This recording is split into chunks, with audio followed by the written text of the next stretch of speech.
Yo, welcome in. How we doing, everybody? What is going on, Rumaki, my dude? How's your night going? I'm fantastic. How are you? Very good, very good. I know I should have Awesome. ate before the podcast, but you know what? Like I said, I was running around trying to get everything ready to go. Yeah, awesome. Glad welcome in. We talked about this for quite some time, and me also being in the service industry for the past 6 or so years. You and I got along very well. We love talking about wine. We love talking about food, and we kind of get it. Like if you've ever worked in the service industry or at a restaurant, you know that there's a lot of things about it that you're like, okay, now I understand why things are the way they are. But Right. yeah, why don't you tell tell the audience a little bit about yourself for those that don't know who you are. Okay. So, first of all, let's go back a little bit in the chat, and can we absolutely say how amazing that intro is? Because it is Hey, fantastic. Ladies and right gentlemen, my on, right name is on. Rumaki75. I've been streaming here on Twitch for about almost a year now. I started out as a gaming streamer. I now do just mostly just chatting, having to do with food, cooking. I try to educate people. I've been in the restaurant industry for about 26 years now, doing everything from hosting all the way up to management.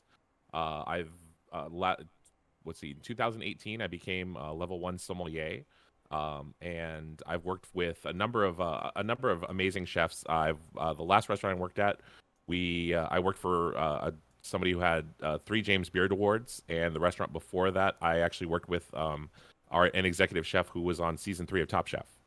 So yeah, to give you a little bit of credential there.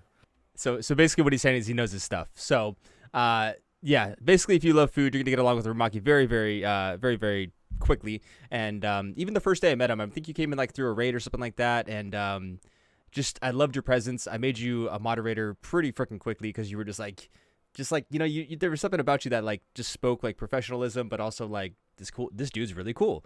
And Right. yeah, so right on.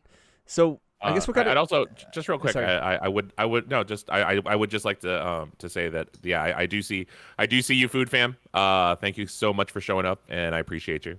Right on, right on. Yeah, I see a couple new follows in there. Yeah, guys, thank you so much for popping in, giving the follows, and showing up tonight. So the support does mean a lot. Also, guys, if you have any questions, please put them in the chat. Please do highlight your message. That way we do not miss it. But we definitely take questions from the audience. We love questions from the audience, and it definitely keeps the conversation going. And it gives you guys an opportunity to get to know Rumaki that much better. So yeah, let's get into it. So obviously, big food enthusiast, but you're also a Twitch streamer.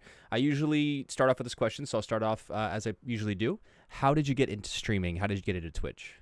So that's actually an interesting story. The way it came about is I moved. So for those who aren't aware, I live in Las Vegas, Nevada. I actually moved here from the San Francisco Bay Area a week before the COVID lockdown, and so I found myself in the unique situation of um, not having a job and not being able to leave my apartment. And being the super extrovert that I am and living inside, and which is one of the reasons I work in the restaurant industry. uh, I was actually kind of pushed into streaming by a bunch of streamers that I followed, and they said, you know what, you should try it out, see if it works out for you. And uh, I pretty much I downloaded OBS, and the way it started out was I started doing some game streams, and then one day, well, I figured out that generally my audience was coming in about a half hour, but between a half hour to an hour into my actual streams. So I said, you know what, I'll start just chatting in for the first half hour. I'll talk about food, I'll talk about some articles and see what happens, and then go into gaming streaming after that. One day I just said, hey, what do you guys want to do? Do you guys want to keep talking, or do you want to watch a game? And my community very very vocally said, we want you to just keep talking. We love listening to you. And Yeah, so from then definitely. on, it just pretty much came about from there. That was pretty much definitely the vibe that I got to when I first visited your stream. Um, it was fairly unique, you're sitting here talking about the best and the worst utensils and this and that, and just all these articles. I thought it was a really cool format for open discussion because, Hmm. especially for me, because I love food. I've been in the restaurant industry, so hearing your perspective on never buy this spatula and this and that, and I was like, okay, that's interesting that you think that, and just Oh, there have been it's very heated arguments on my channel about garlic presses. F in the chat for the garlic press. No, but it's really cool. So So I guess kind of going forward, do you see yourself still kind of continuing that format? I know that you recently got another job. You've been streaming a little bit less. You kind of had your comeback. I think it was like last week for a couple of streams. Right. Where do you what's kind of your mindset at this current point in time? Obviously, it's probably due to change, but what are you thinking in terms of Twitch? So my goal was never to be a full-time streamer. I was just doing it kind of as a hobby. I couldn't. I was actually surprised when I made affiliate, and I was actually super surprised when I actually got my first Twitch payout. Yeah. Out of the about year that I've been doing it, I've actually gotten 2 payouts. So once again, I never wanted this to be a source of income. I always knew that I was going to get back into the restaurant industry because I can't not be around people. That's just the type of person I am. Yeah. With the new job that I just that I got about a little over a month ago, almost 2 months now. They were pretty much working me to the bone because as COVID, the COVID restrictions start to lessen, it's becoming hard for restaurants to find people to work because a lot of the service workers are making at least, if not more, on unemployment than they are working. So they're choosing to stay at home. I'm one of the. Is that still the case though? Because I know like that was kind of the case too. I was on unemployment for a while as well. But the extra $600 a week that they were doing for that 4-month span or whatever it was, like I can see that. But like once that went away, I was like, okay, like we got to consider some options now. Right. Right now they're doing I think it's a 300 or 350, and for some servers and for a lot of kitchen employees, that's definitely becoming a thing.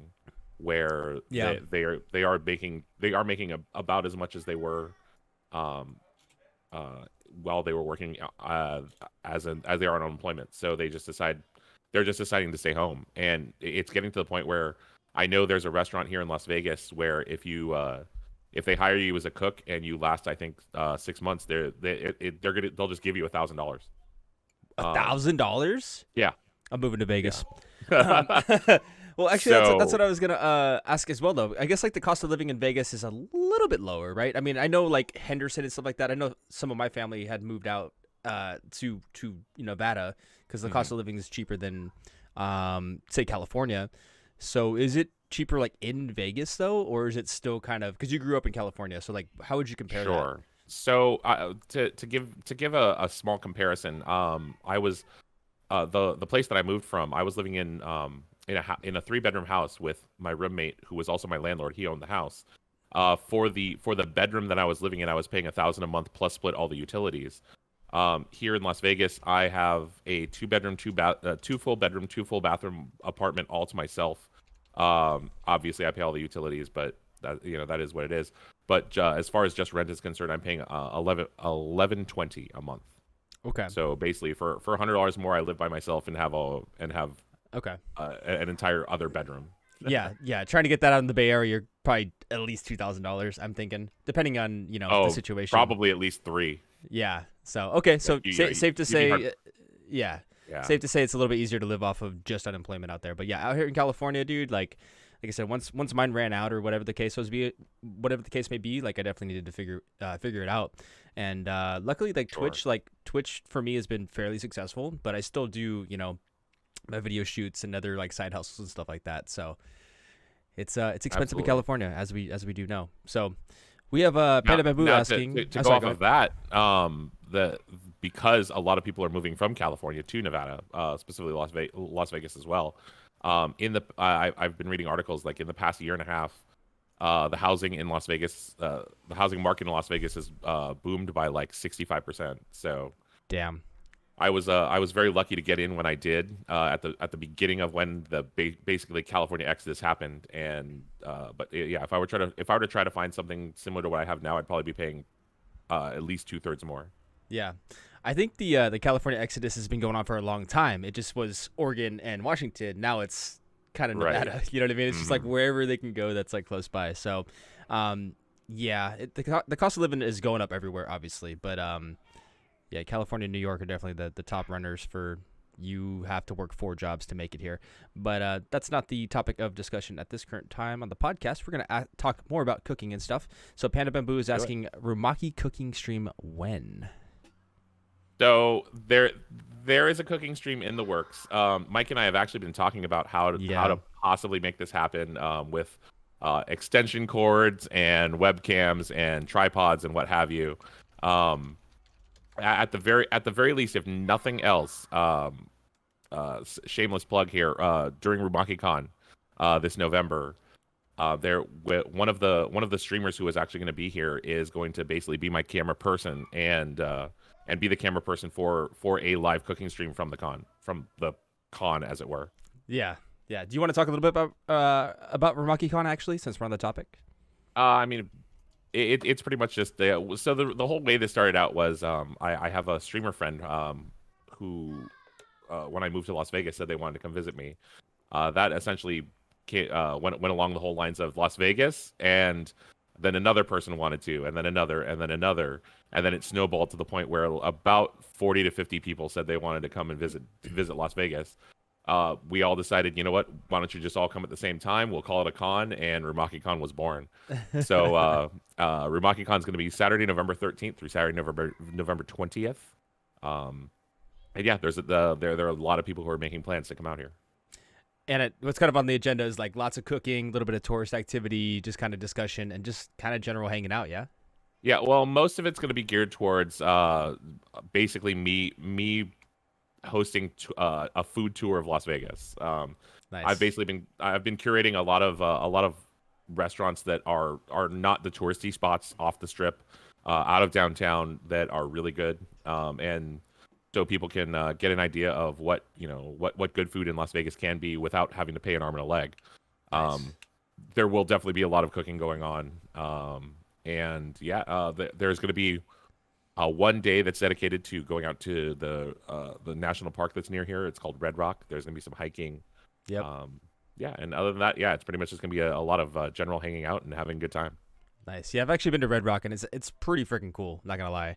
Definitely different. You know what I mean? It's different than like going to like Yosemite and stuff like that. So, I love Yosemite. Yeah, so do I. That's awesome. Bill is asking, what is the casino situation now? So Bill, the right now, as far as the COVID restrictions are concerned, we're at Las Vegas is at 80% capacity. That means we can seat up to 80% of the restaurants, and have 80% of the hotels are open and what have you. So that's once again, as the restrictions are going down, and people are finding it hard to employ those in Las Vegas. Those of us who are working are having to work a lot more. So Yeah. that's that's a tough thing. As of June 1st, we actually go to 100% capacity. So as of June 1st, we're Vegas is, as far as we can tell, Vegas is fully open, and that actually goes along with the whole CDC saying that masks aren't required in public places anymore if you're fully vaccinated. I don't know how that's working as far as checking people's cards or anything like that. So we'll see how that goes. Yeah, I think we're just kind of playing it by ear as a society at this point in terms of, what's going to work and what's not. But it seems like things are on the right track. I mean, it seems like the numbers are kind of down and this and that. So you can only hope for the best. But we won't know until we get there, right? Absolutely. All right, beautiful. So actually going back to the whole RumakiCon stuff like that, is there any particular restaurant that you are super excited to show, like, people that are kind of coming in like, hey, like, yes, like, this is the one I really need. If you had to pick one restaurant, what would it be? There's a couple. First of all, I mean, Gordon Ramsay's burger. That's all there really is to say about that. I mean, it's Gordon Ramsay is known for loving burgers, so much so that he actually made a restaurant called Gordon Ramsay Burger. I used to tell people I make the best hamburgers you've ever had in your life. And the first time I went there, I could no longer make that claim. Yeah. We actually have some pictures that you sent me. Do you want to show those now? Sure. Yeah, absolutely. All right, beautiful. So as you guys can see here, this is the Farmhouse Burger, I guess, is what we're showcasing here. Let's talk about that for a minute. That looks freaking delicious. All right, so that there is a burger. Gordon Ramsay's burger. I mean, Michelin-starred chefs and high-end chefs in general. Most people know. Most of the higher-end chefs know it's not about like layer upon layer of toppings and ingredients and things like that. It's about showcasing simple ingredients in their best form. So what this is it's essentially just a burger patty with cheese, bacon, a fried egg on a bun, and that's like it. So no condiments or anything, or nope. Mm-mm. Wow, that's insane. So that's pretty much how it goes. And yeah, it's every single burger I've had there is pretty much the best burger I've ever had in my life. So yeah, that's all there is to say about it. And I know talking about Gordon Ramsay burger, I mean, we can't not talk about the shake. Okay, let's bring that up really quick. I know you've got that one. I know, yeah. Whatever you sent me, buddy, I got it. You got onion rings as well too.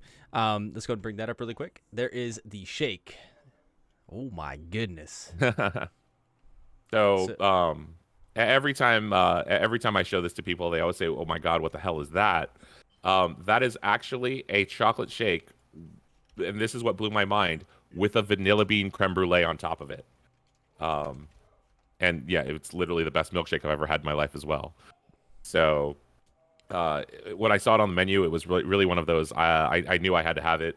I've been to Gordon Ramsay's Burger, I think 4 times now, and I've never been there and not gotten a shake. It is literally it's heaven in a glass. That's awesome. I know when you described it to me for the first time, I was like, I don't even like milkshakes or sweets or sugar, but like, yes, get it all in my belly. Yeah, Grilled Bacon says, now I'm hungry again. Look, yeah. we gave you fair warning that you were going to get hungry during this podcast. So we have no I mean, yeah, the food fam in my community know very, very well my superpower is making people hungry. So definitely. That's just kind of the way it's going to go. Sorry, guys. That's why we had to put the disclaimer out there. And then also we have the picture of the onion rings too, which we'll showcase, because I know you talked about this a little bit too. So let's go and pull that up. Sure. So that of course, just like most high-end restaurants, at Gordon Ramsay's Burger, everything's a la carte. So when you order a burger, that's all you're getting is a burger. So the sides are extra. These happen to be the onion rings. They are absolutely fantastic. They are served with basically kind of a garlic aioli, as well as a house-made ketchup on the side, dusted with Parmesan cheese. They're number one, absolutely delicious. The whole dusted with the Parmesan cheese is what got me. I'm just like, yes, please. That's right. Awesome. That's awesome. So that's a little bit about Gordon Ramsay's burger, which sounds freaking fantastic. So I guess like going back to the burger a little bit though, like the Farmhouse, I guess the fried egg kind of gives most of like the juice and the like the lack of condiment makeup for that, I guess you would say.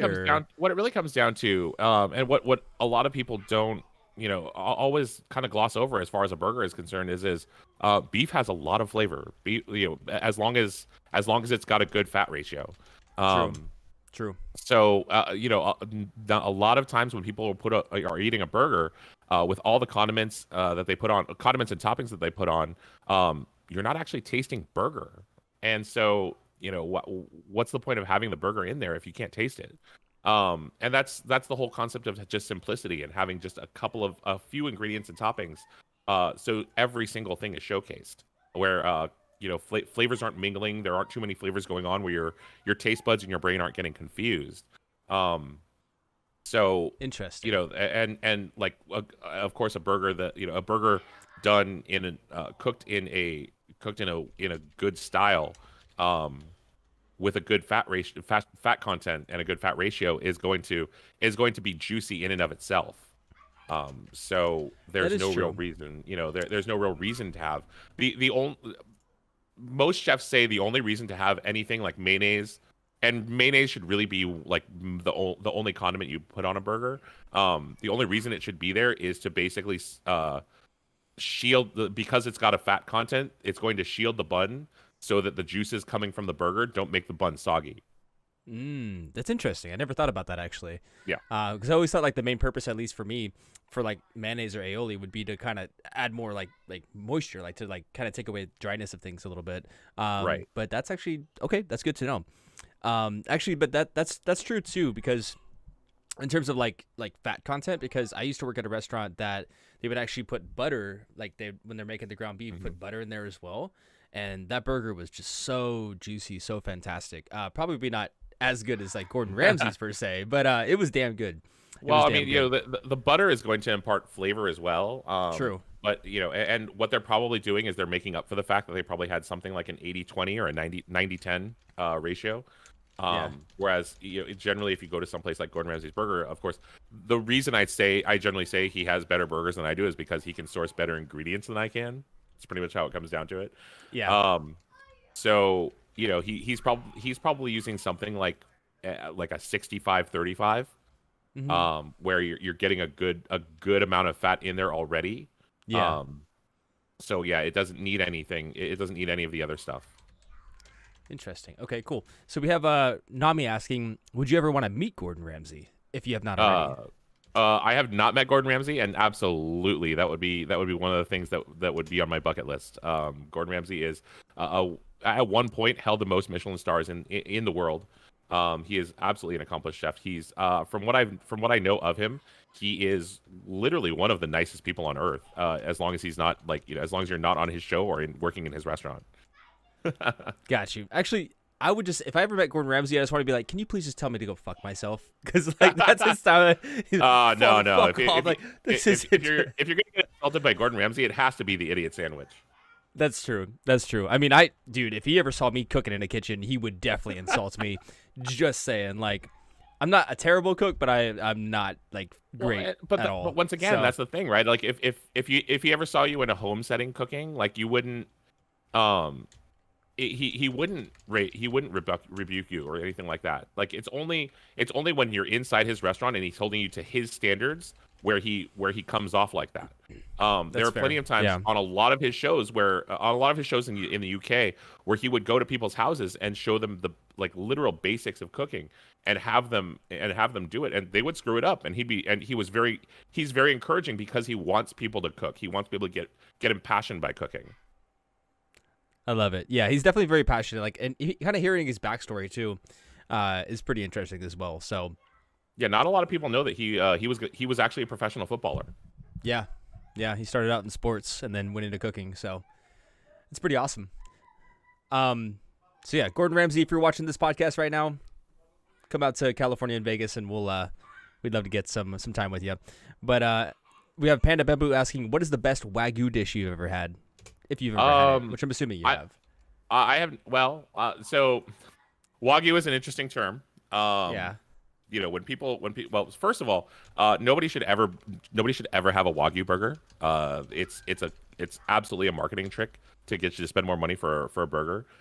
Because the concept of grinding any Wagyu steak is absolutely atrocious. That's fair because it's pretty much perfection just by itself. It is and it's not. So what a lot of people don't know is the term Wagyu basically translates to a cow. So Right. Wagyu Yeah. Wagyu essentially just means a cow from Japan. Yeah. So Yeah. there actually is such a thing as American Wagyu, which is basically a Japanese cow that was raised in Japan. Australian Wagyu, same deal. But it's certainly not the A5 Wagyu that you're getting from Japan, that you can only get in certain places in America to begin with, and only certain restaurants can get it. That being said, I have had Wagyu. I can pretty much guarantee you it wasn't Japanese at Wagyu. It was probably either American or Australian Wagyu. Right. And actually, you have a picture of this because it's from the other restaurant that I'm excited to take people. That one is under. It's called Raku. R-A-K-U. So it's under the. Is it under the Michelin star folder? No. No, it's not a Michelin. You should have it. See. It's under Vegas, I think. Should Yeah, be, Raku. yes. Yep, I see it. Yep. Okay, so we're looking at the tofu or the soba? Did I Or not the give you the Apollo. Wagyu? I don't think you did. So if you want to actually send that over, we I'll could definitely send take a that look at over that. right now. But while you're sending it over, let's take a look at some of the other dishes from this Raku restaurant. And it looks like this is going to be a tofu dish. If you want to talk a little bit about that. So that is it's just tofu. That's all it is. It's actually it's their house-made tofu. So they actually make the tofu in-house from obviously soybeans. This is a half order. It was absolutely delicious. What they do is they serve it to you, and then they give you shoyu, or what in English is called soy sauce. a little bit of grated ginger on the side, some of those chives, and then those are bonito flakes, which are basically like dried fish flakes. Hmm. And you um, and then they actually had some matcha salt, so it was green tea salt, and What? yeah, How is that and even a so thing? um, What? so funny enough, I actually have matcha salt in my pantry. It's essentially a spice, and it's salt mixed with matcha powder. Um, when you're salting something, it basically flavors it with matcha as well. That's insane. It's absolutely delicious. Beautiful. That actually, it looks very simple, but it looks like also pretty good. So, like, I'm not the biggest fan of tofu, but I'd give it a try, especially with the grated ginger. Ooh, ginger, yes, please. Yes, So please. once again, it's that whole thing of you like, and particularly with Japanese cuisine. Japanese cuisine is very much like they only want to give you like one or two, maybe two, maybe three ingredients, but everything's just so every single thing is showcased, and so they can showcase the quality of everything they're doing. Mm. Okay, that makes sense. That makes sense. All right, yeah, go ahead and send that over, and then we'll pull up another image of the soba, which looks mighty fine. Same restaurant, everybody. Same restaurant. So I guess like the soba is a type of noodle, right? Is that what? That's correct. Okay. It's a buckwheat soba is a buckwheat noodle generally. Usually under normal circumstances it's served cold instead of hot. So, Interesting. it's now this is a green tea soba. So it's which is obviously why it's a green in color. On top you have bonito flakes and then a little bit of shaved seaweed, and then underneath all of that is actually a poached egg. Ooh. Now you got me enticed. I love poached eggs. Love poached eggs. Yeah, Good stuff. So this restaurant is actually what's called izakaya. It's essentially what a lot of people it's small plates. So what a lot of people know as tapas. Okay. In the Spanish world. Yeah. So the none of these dishes is huge. I think it was just me eating there at the time, and I think I went through like six or seven courses at the same time. So that was and it didn't fill me up so much to the point where I went down the street to their sister restaurant, which is a dessert restaurant called Sweet Swaku. That's good, man. That's always good. So I just sent you the Kobe. Nice. Let me go ahead and pull that up really quick so we can take a look. Oh, that looks fantastic. Yeah. Okay, so let me open that up really quick. Unbeknownst to me, this actually is Kobe beef. So this is this is Wagyu that is from the Kobe region in Japan, which is known to have obviously some of the best beef in the world. It's simply grilled Kobe beef with that's topped with fresh wasabi.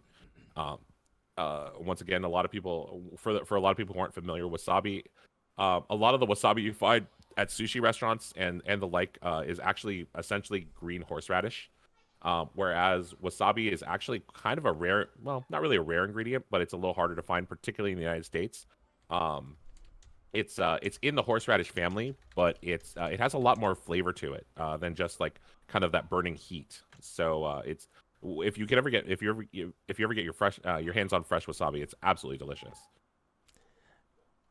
I don't think I've ever tried actually the real thing, so I would love to try that. But yeah, that looks fantastic. Also, too, so do you what makes Japanese beef like so superior, at least in like most people's eyes? Because I've heard like things like, oh, they massage the beef and this and that. Like I don't know what's actually true or not. I don't know if you have any insight on that. They actually do.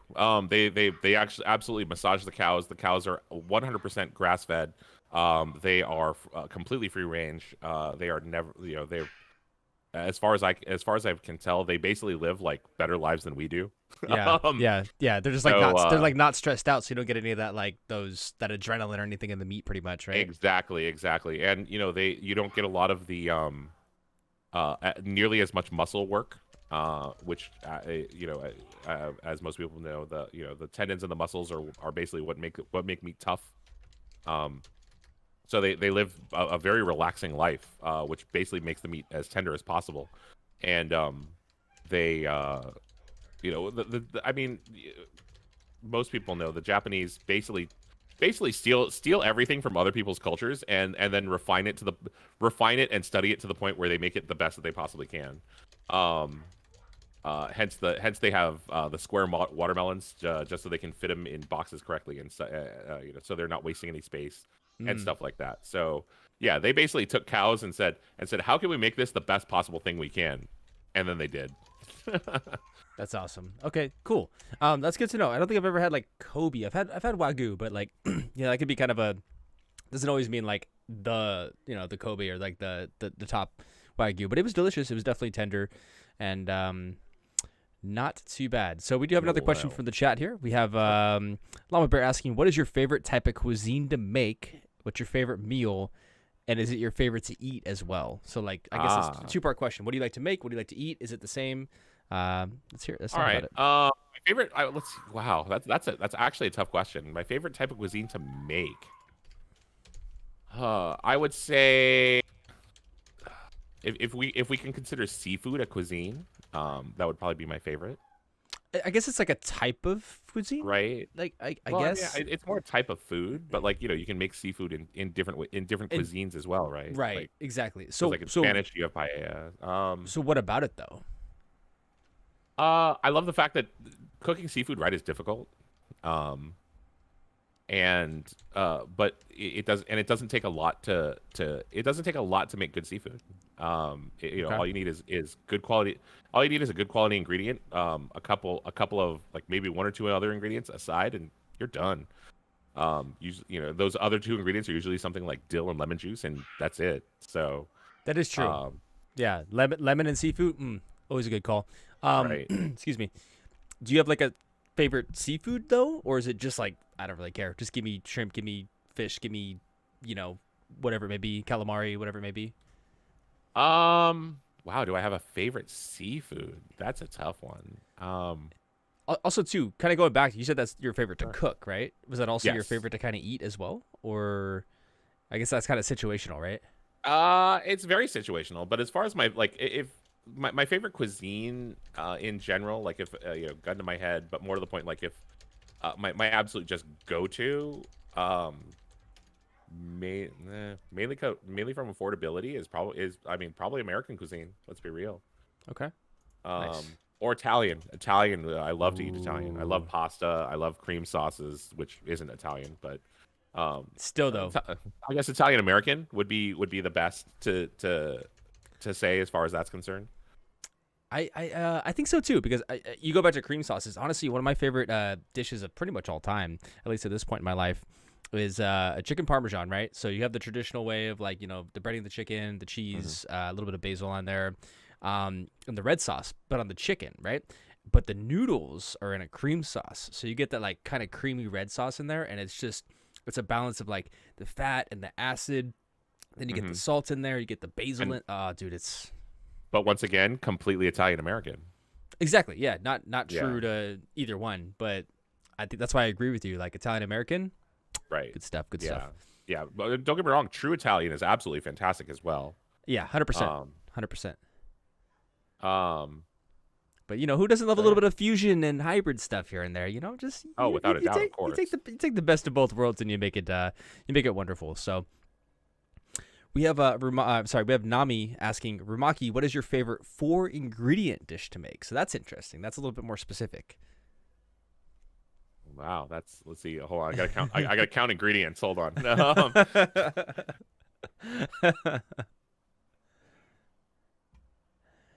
You're thinking. I mean, steak, if we're not shrimp, chicken, fish, just boom. There. Oh no. I mean, okay, kidding.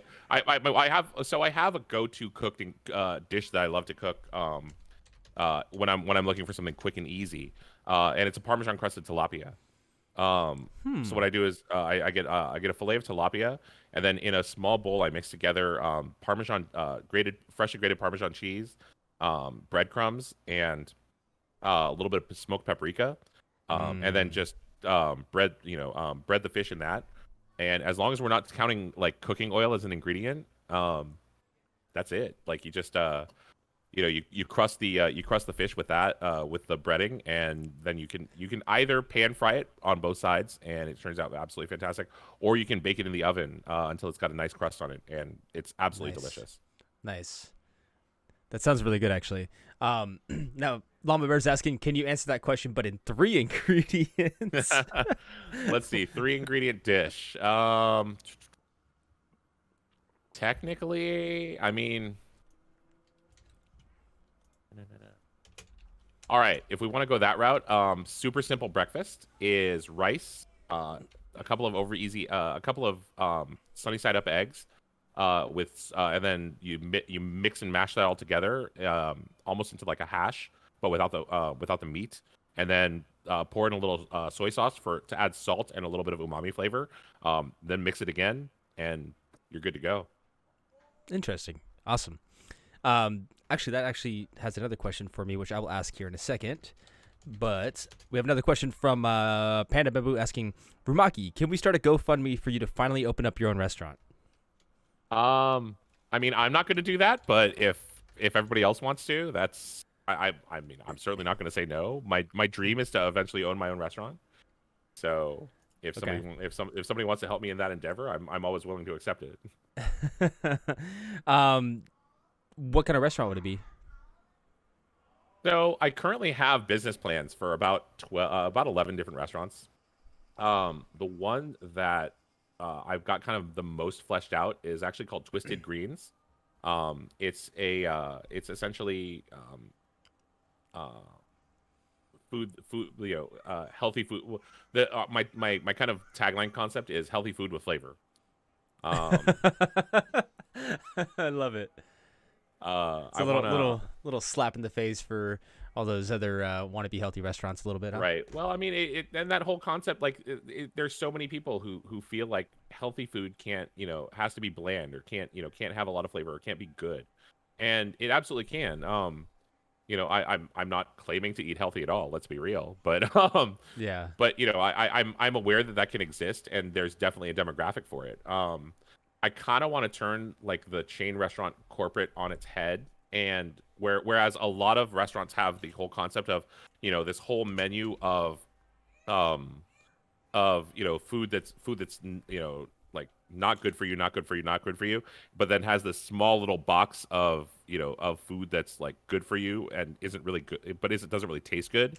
I kind of want to flip that around and have like the menu, the whole entire menu that's actually really healthy for you, but has a lot of good full flavor, and basically have that small little box for the uncle like me who got dragged there by people who wanted to eat healthy. So like where you have your steak or your like fatty food or something like that, but still make it in a way that that isn't like necessarily super bad for you, just worse for you than the regular menu. Little bit of a happy medium. Okay, now that kind of brings me to the second part of a question, is like, what do you feel is like the best way to kind of flavor a food? Like, obviously, like, salt is always going to make things taste better more often than not, right? But we all know like salt is known as the spice. I mean, it's the spice of life, right? It's known as the spice that's good, that makes everything taste more of what it's like it's supposed to taste like.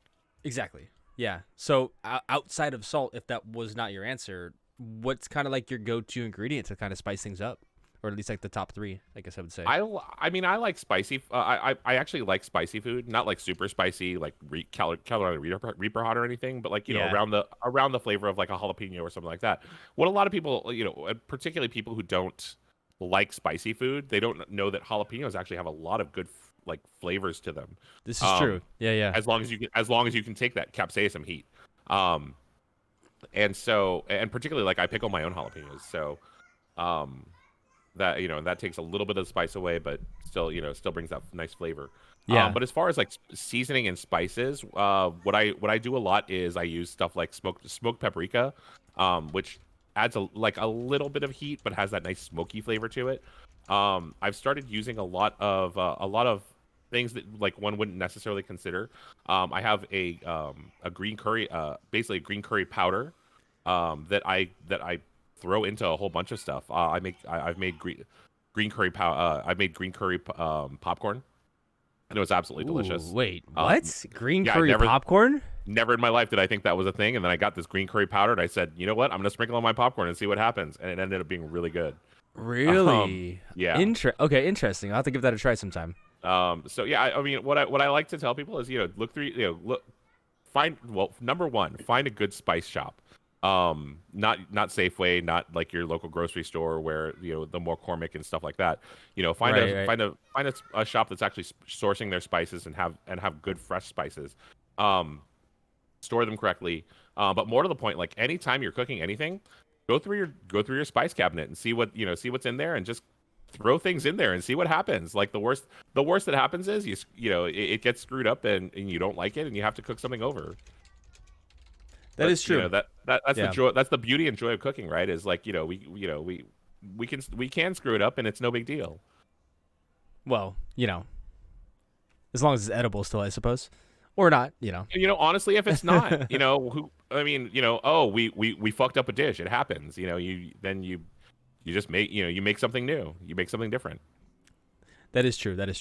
I love it. Yeah, and it's like truly an art form, but also like it's like so many different things, right? And like we all need food to live, so like it's not like Sure. it's just there's something about it that like we don't need like paintings to live, or we don't need like different art forms to live, but food is one of those things where it's like we need it and we love it at the same time, Right. which is awesome. And there's so much to it as well. So Yeah, going back to what I was just saying, being even like high quality chefs, Gordon Ramsay, for instance, or Thomas Keller, if you know who that is, or some people like that, like they're just as much like the businessmen on Shark Tank and stuff like that. They've failed in dishes 500 times more than they've succeeded. So like that's the big thing is you can't let just because you screw up a dish, you can't let that get you down, and you just got to keep plodding forward and try something new and different. True. Yeah, exactly. I definitely agree with that. We have Bill asking breadcrumbs or panko. That definitely depends on the application. If you're looking for a nice crispy crust and you're looking for something that texturally has a little more a lot more crunchy texture to it, then absolutely you're going panko breadcrumbs. Particularly if you want a lighter texture as well. But if you're going for something a little bit denser, something that has a little more uniformity, then I'm going breadcrumbs. And of course, as we all know, we should all be making our own breadcrumbs as it is. Yes, 100%. Sourdough or what's the other one? It doesn't matter, sourdough. I don't even want to hear the. I'm a San Francisco boy. It's always sourdough. Yeah, true. I mean, yeah, I'm definitely addicted to sourdough. Somebody brought me a sandwich the other day, and I was like, "Why did you get sourdough? Like, what's wrong with you?" It's like, I don't know. It's so good, dude. It's just so good. Yeah, but it's got to be San Francisco sourdough. True, if you can get it. But even if not, like non-SF sourdough is still better than, in my opinion, most like wheat breads or white breads and stuff like that. It just has that little tang that you need. So funny story. When I was living in the Bay Area, my friends actually visited Vegas one time, and they went to this one of the bars at the Venetian. And they made friends with a bartender there and found out that he was from the Bay Area too. And they said, oh, what next time we come, is there anything we can do for you? Is there anything we can bring? And literally he told them, all I want is some boudin sourdough bread. Nice.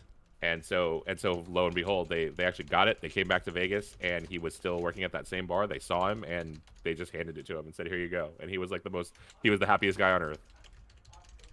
Love it. Yeah, we have Panda saying loving sourdough is a Bay Area thing. I thought it was just me. Like, well, what I said in chat, like you can't get it a lot of places too. When I visit the South or the Midwest or whatever, like they're like, what the fuck is sourdough? You know what I mean? Because it's a regional thing, because it depends on the air and the yeast in there and stuff like that. So like that's why it is a Bay Area thing. And even if they make sourdough, or if they know sourdough, like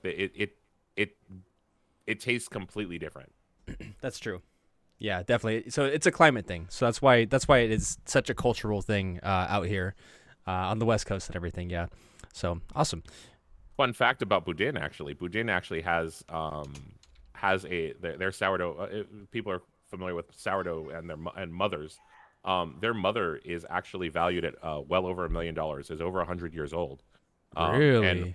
and whenever it travels armored car with 3 decoys. What? Yeah. That's insane. By the way, that's by how the way, highly guys, we're not saying the like the human mother. We're talking about the mother of the sourdough yeast, like basically the root of what was born to be that sourdough bread. That's insane. I did not know that. By the way, that's insane. It's over 100 years old. Yep. That's what makes it so good. Absolutely. Definitely, yeah. Everyone in chat's like, "What? That's a thing?" But I didn't even know that. That's pretty interesting. I get why though. I mean, it's like that's like literally. It's almost like if you watch SpongeBob, like that's the Krabby Patty secret formula that Plankton's trying to get every episode, right? Yeah. Well, just like how nobody on Earth actually has the full Coca-Cola recipe. Interesting. I didn't know that either. Yeah, it's actually split up. The full recipe is the full number of ingredients is split up between like something like 4 different people within the Coca-Cola company. So like, wouldn't it be kind of easy to get it though? Because like, if you see what they're putting in at the manufacturing plant, wouldn't you be able to kind of, or do they just like those 4 people are the only ones that like pre-mix it and then send? Like, how does that work? I honestly that part I don't know. I just know that nobody actually has the entire full list of ingredients, and nobody has the full mixture. Interesting. Real cola has cocaine in it. I mean, it used to. way back in the day when Coca-Cola first started, yes, it did have coca leaves in it. Yeah, which is insane to think about, but that's why everybody bought it, I guess, huh? Good marketing strategy. Right. We have Nami asking, would you ever think about participating in Hell's Kitchen or any other cooking shows? I would. There are cooking shows I would participate in. I would not participate in Hell's Kitchen. I know in and of myself that I'm not nearly that good. I can tell you for sure I would definitely learn a lot while I was there. The running joke between my friends and I is I would love to be a ringer on America's Worst Cooks.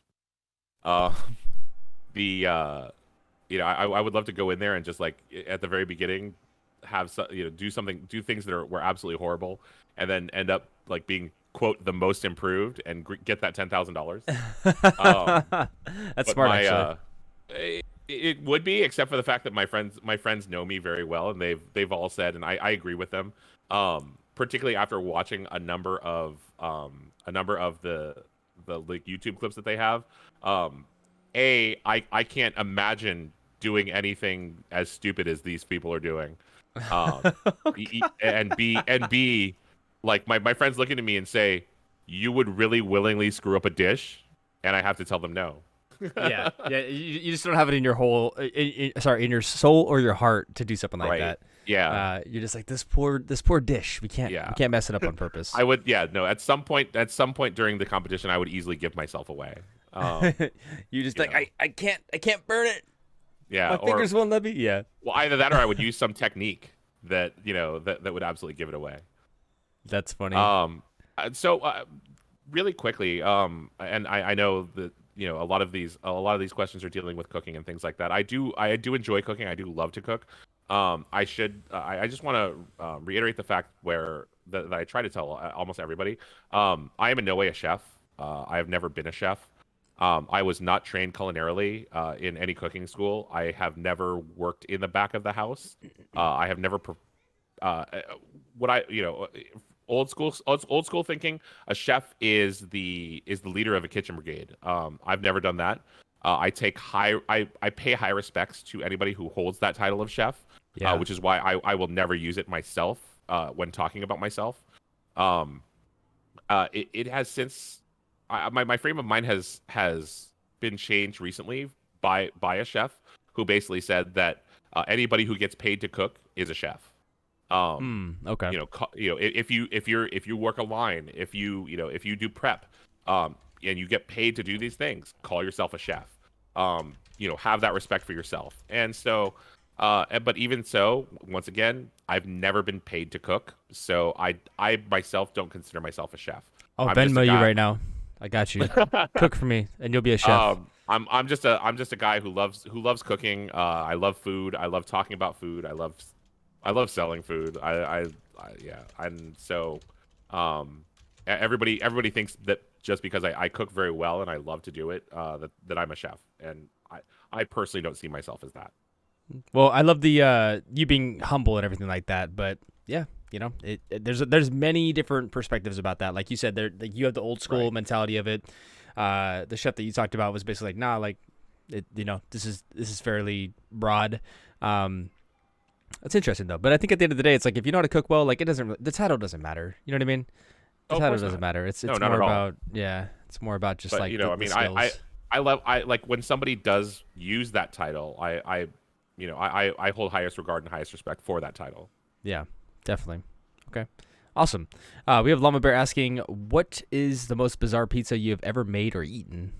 Oh my gosh! I never even thought to send you this because I didn't even think it was going to come up. Let's see here. Send it over, and then we'll pull it up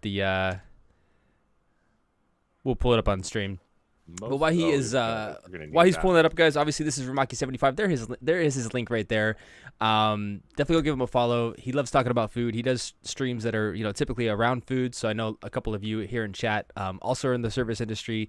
Love talking about it. But outside of that, just go give him a follow because he is an awesome dude. And I think you'll really enjoy.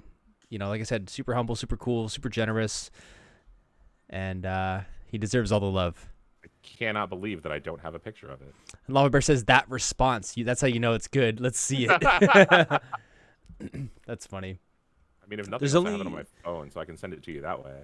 That's fine. There's only 66 master chefs. Really? I never knew that. But yeah, I can only imagine like how. What do we mean by the term master chef? I guess would be my big question on that. So Llama Bear is saying that she met a master chef once, and that was a cool experience. And I said, oh, they must have been super knowledgeable. And she said, yeah, getting a certified master chef status isn't easy. There's only 66 of them, I think, or something like that. Yeah, honestly, I've never heard of the term. So if you could expand on that, I would love it. Interesting. Yeah, I don't actually know. Let me. I mean, the only thing I know as far as master chef is concerned is either like Gordon Ramsay has his master class or the reality show. So just kind of doing a quick Google search.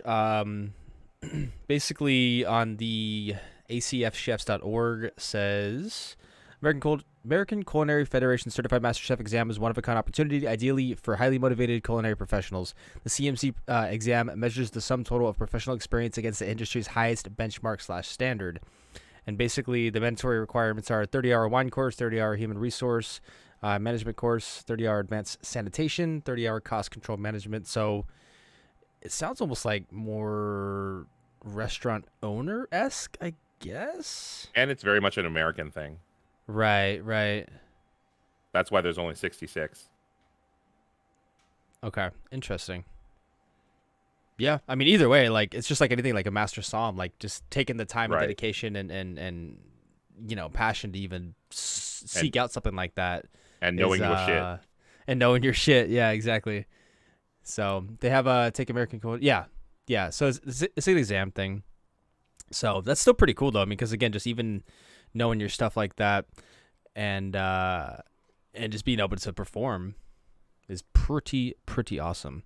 I'm gonna take a guess and say that this is the picture I was looking for. Nope, that was not the picture I was looking for. That still looks delicious though. Are those tater tots? No, those are garlic balls. Oh, I was like, who serves tater tots with pizza? I'm not judging. I've just never seen it before. Don't worry about it. I mean, even garlic balls sound freaking phenomenal. But so what kind of pizza is that? Okay, I don't know where I'm gonna if I can find this to actually answer the question. Well, I'll open this picture anyway, and hopefully you guys don't get confused. That looks delicious. So this was basically a shrimp Alfredo pizza, and yes, it was delicious. So to actually answer the question, essentially what I did was I had this pizza in my house, and I had a friend who sent me a bag of what are called it was basically Lucky Charms, but only the marshmallows. So it was basically a bag of Lucky Charms marshmallows. And the bag happened to be near me, and I was eating the pizza, and I said, you know what? Why the hell not? No, you didn't. Oh, I did. I threw Lucky Charms marshmallows on top of a shrimp Alfredo pizza. Why? Why? Because whoever knows what's gonna be good and what's gonna suck. That sounds like something I would do after smoking a joint. It's something I do just because it's around, and I do that. I mean, that's the thing, though, right? Is like, once again, this is how chefs come up with the crazy things that they do. Is You're not they wrong. they have a couple of things around, and they just say, you know what are these two going to taste like together? Sometimes Oh it's my. great, sometimes it's horrible. And how was that? Was it good? I mean, I would eat it again. Dude, if you say it's the best thing you ever had, I'm ending the podcast right now. No, I'm no, not... absolutely no. I will never go that far. Okay, But it good. was Oh, but I man. mean, it didn't suck. It was actually pretty Oh, good man. because you have the saltiness of the shrimp and the Alfredo, right? Mhm. Because the saltiness from the Parmesan cheese, and that mixes with the sweet of the marshmallow and just kind of balances each other out very well, depending on how much you put on each thing. Oh, dude, I don't know. Let's talk about something else. I can't think about that right now. Banana, I see you. Thank you very much. Yeah. Love you. Have a good night, Banana. Thank you so much for stopping in. Awesome. So speaking of sweet and salty on pizza, Sure. we have Panda Bamboo asking, pineapple on pizza, does it belong? In my, does it belong on my pizza? No, it does not. But I am not one of those people who's like, it does not belong on any pizza. Yeah. I am very much a proponent of if somebody wants to eat, if somebody wants something to eat and that's what they like, then that's what they should be eating. Good point. That's kind of my perspective too. I'm not a big fan, but that's why I tell people all the time, like, hey, do you boo boo? Like, Right. Well, and if you want to make that the segue, that goes into my two rules of wine. Rule number one of wine is nobody is ever wrong. And what I mean by that is if you and I were to be able, we would be tasting the same wine, and let's rewind a little bit. When one of my wine mentors, he always said, taste happens here, and flavor happens here.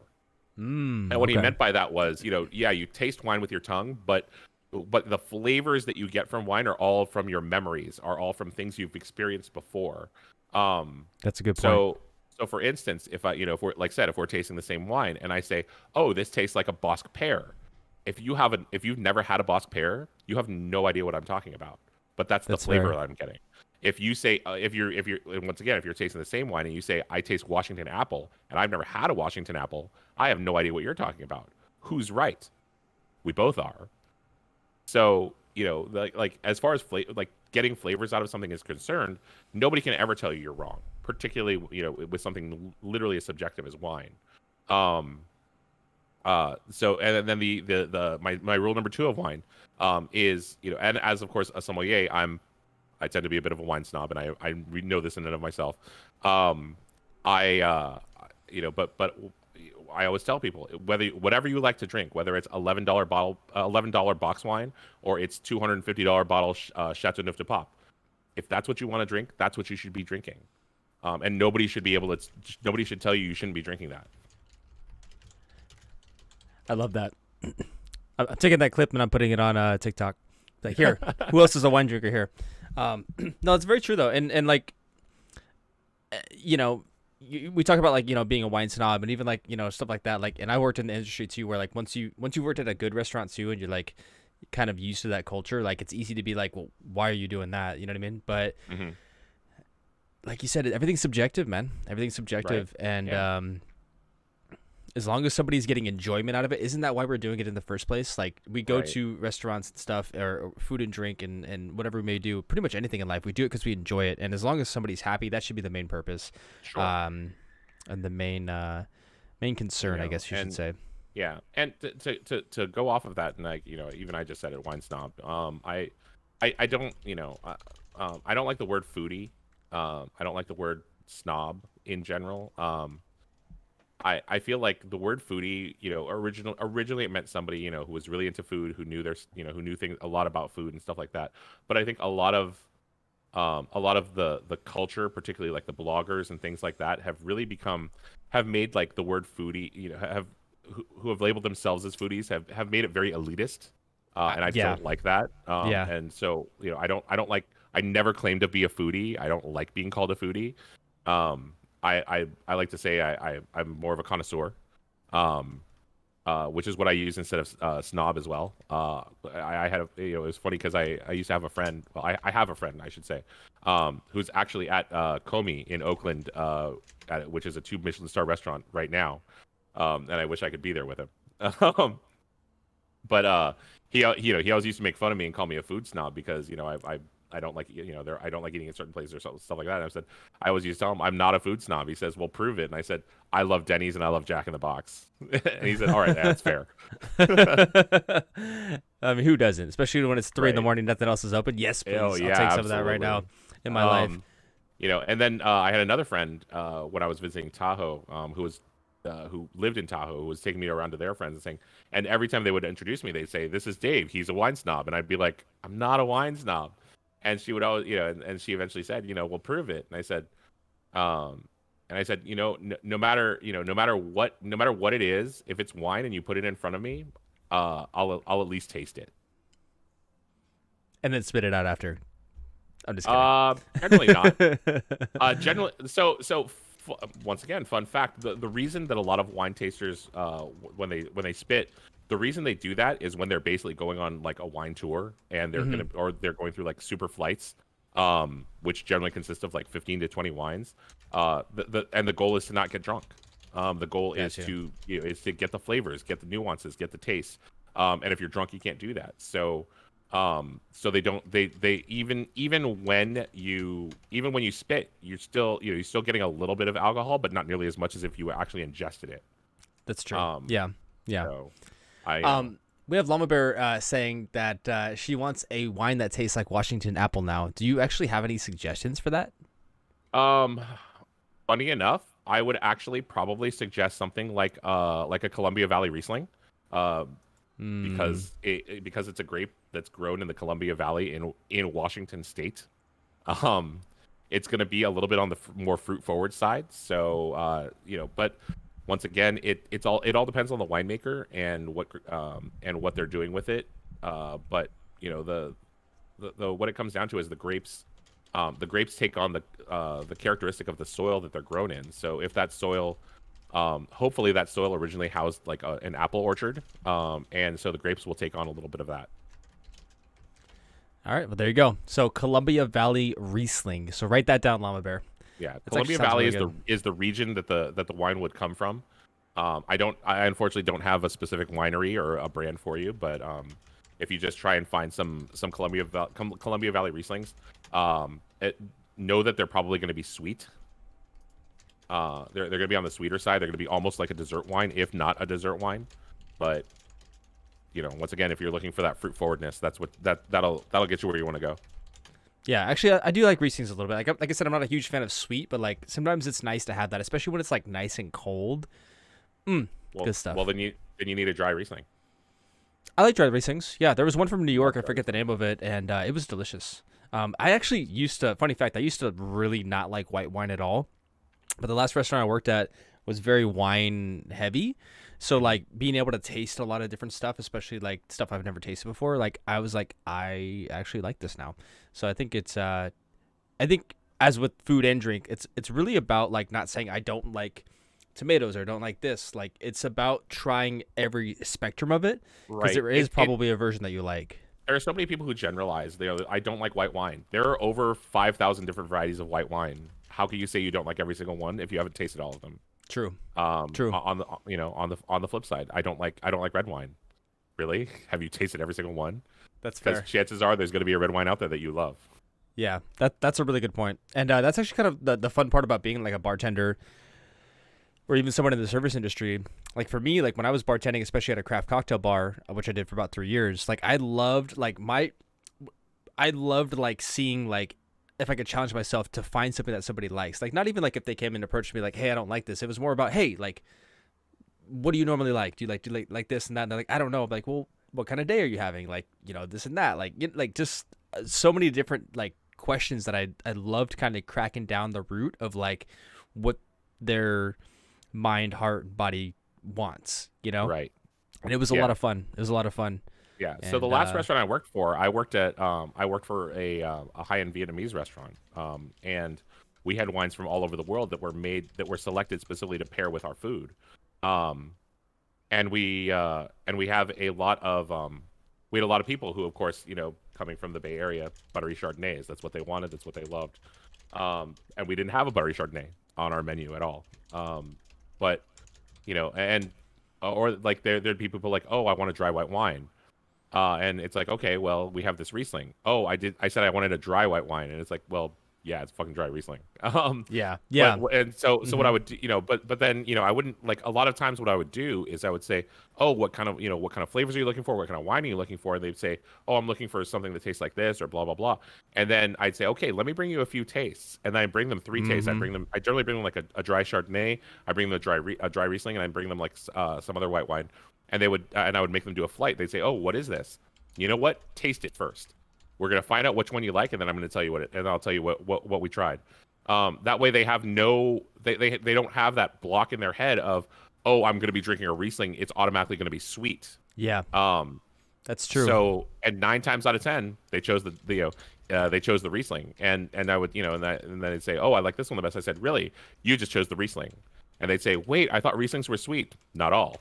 And so it's a great that was always a great way to be able to educate people without like making them feel bad about it. That's a really good point too. I like that too, because like it's just like anything. You have this, the mind is a very powerful tool, right? So, but if you have like this initial like, okay, this is gonna be this before you even try it, like it can influence the way something does taste, because Without a doubt. whatever it may be. So I think that's a very, very good tactic for I'm kind of absolutely opening people guilty up. of that myself. If I know that dish has mushrooms in it, like I'm in my head, I'm already saying I'm probably not going to like it. Yeah. Which is why a lot of times, like if I'm trying something new or something that my friend wants me to try or something like that, I tell them, don't tell me what it is. I want to try it. If I love it, great. If I don't, I don't. But and and then if I try it and I love it and they say, oh, it's like this, and like in my head I'm like, oh, that's totally gross, but I was like, you know what, it was great, I love it. That's so true. That's so true. And that's actually how I got into how tacos lengua became one of my favorite foods. Ooh, yeah, because you think like, ooh, cow tongue, but like try it, it's fucking good. Absolutely. For most people anyway. Awesome. We have Nami asking, have you ever made any keto dishes? I suppose it's possible that I have, but I've never specifically set out to make any type of keto dish. Okay. Any particular reason, or?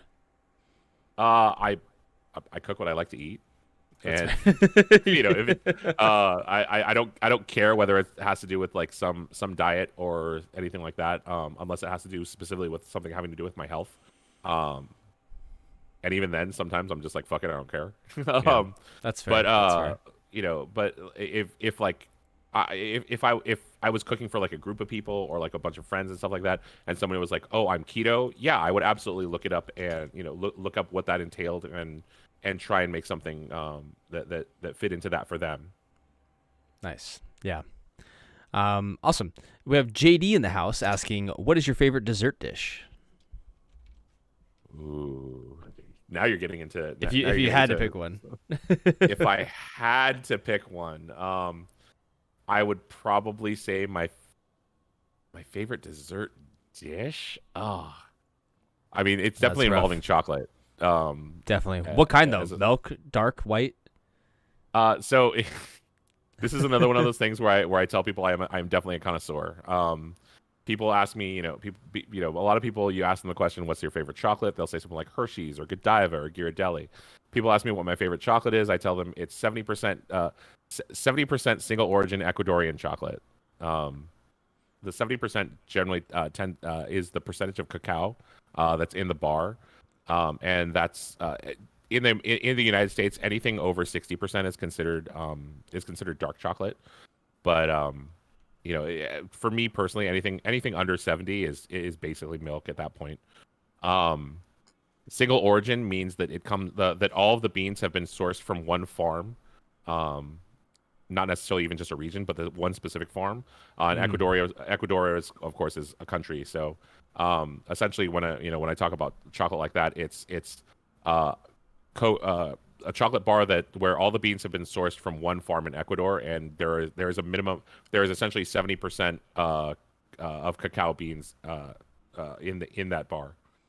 And yeah, that's my absolute favorite. Now that being said, and I'm not dodging the question. I promise I'll get to it. Whenever I'm making s'mores, I actually use 85% chocolate, which is actually more bitter. And the reason I do that is because you're already putting marshmallows in there, which are composed almost completely of sugar as it is. So and then you're using graham crackers, which of course have sugar in them also. So using that more bitter chocolate actually balances the s'more out a lot better. Sounds good. Yeah. So, but let's see. To go on, I would probably say. I mean, I know I'm gonna sound super 80s with. Well, honestly, you know what? I'm gonna say it. I'm gonna say it. If I could get it, or if I could make it, which I probably should at some point now that I'm thinking about it, it would have to be that 70% single origin Ecuadorian chocolate made into a chocolate mousse. Because it's really hard to find a good chocolate mousse anywhere nowadays. Interesting. Okay. It sounds expensive though, by the way. Is it expensive to get the 70% Ecuadorian single origin? So you're really at this point you're talking into like artisan chocolate makers. The one I specifically enjoy, it's an artisan chocolate maker. I actually met the owner at a chocolate expo once in Sacramento. He's from Utah. Well, the company's in Utah, but the owner actually travels the world like looking to make deals with the actual farmers so that he has no middleman between him and the farmers themselves. And he makes an absolutely fantastic bar of whatever you're looking for, whether it be milk, whether it be dark. And yeah, a lot of people to actually answer the question, it's about $8 to $9 a bar, and that's generally for like a 3-ounce bar. But what a lot of people don't realize is when you get up into the higher end chocolates that have a lot of good flavor, 1 3-ounce bar can last you a month because you need less every time you eat it. Interesting. That's kind of the thing about quality, right? Is like, yeah, you're getting less, but like it should last you longer, so it kind of balances itself out most of the time. Well, another thing that a lot of people don't realize is chocolate shouldn't be chewed. Really? Yeah. So whenever you're actually tasting chocolate, a good chocolate will melt slightly below like below body temperature. So essentially, what you should do is break off a small piece of chocolate, put it on your tongue, and basically push the chocolate to the roof of your mouth, and it should just melt. If it's a good high quality chocolate. And interesting. From that, what you'll by chewing it, you're essentially, if you chew it and then you just swallow it, like you're just getting like chocolate, right? But by by letting it coat your tongue, it's actually getting all of the entirety of all of your taste buds. And really good high end chocolate, particularly when it's sourced well, is going to have like a fruitiness, a nuttiness. You're going to get a lot of differences, just like we do with grapes, just like you do with pretty much anything that grows in the ground. It's taking on the aspects of the soil that it's grown in, which is specifically why I love single origin, is because you know exactly what you're getting, and you know that it's not going to be a blend of a whole bunch of things where all these flavors are going to mingle and confuse your brain. That is very interesting, actually. So actually, kind of talking about that, do you drink coffee? I do not. You do not, because that's kind of similar to chocolate in a way. Oh, it absolutely is. I have nothing against coffee. I love the smell of coffee. In general, though, ever since I was a little child, I've never liked the bitterness of coffee. And I've had many people try and give me different types of coffee, styles of coffee, and for some reason while I can taste the differences, it still tastes very bitter to me, and that's just not my thing. I drink a lot of tea more than anything. Gotcha. I was actually fun fact. I was actually I took a few classes to actually become a tea sommelier. Interesting. Okay. Well, actually, speaking of sommelier, let's get back into that whole topic because we haven't really touched on it too much. What was the reason for you how did you first get into wine? Why did you become a somm? And what was that whole process like? Let's throw it back. So, also fun fact, I didn't start drinking until I was in my mid-30s. So it's definitely less than like 15 years ago. you know, I never liked the taste of alcohol. When I was younger, I always told people I was allergic to alcohol because um, cough syrup would make me throw up. That's essentially how low my tolerance was. Um, but so when I started working for like kind of single owner higher end restaurants, um, I used to say wine tastes crap because it tastes like alcohol. Then I got into like higher end wines and things like that, and it's like, oh, wine has good flavor. Wine has fruit notes to it. Wine has all these amazing things about it. Um, and then um, when I started working for another restaurant, so the restaurant where the executive chef worked for the season or was on season 3 of Top Chef, the owner of that restaurant is his name is Andrew McCormick. He is actually the son of the man who started McCormick and Schmick's, the famous restaurant chain. But not the spice company. Not the spice company, no. Okay. Okay. There is a famous seafood restaurant chain across the country called McCormick and Schmick's, and he's basically the heir of that.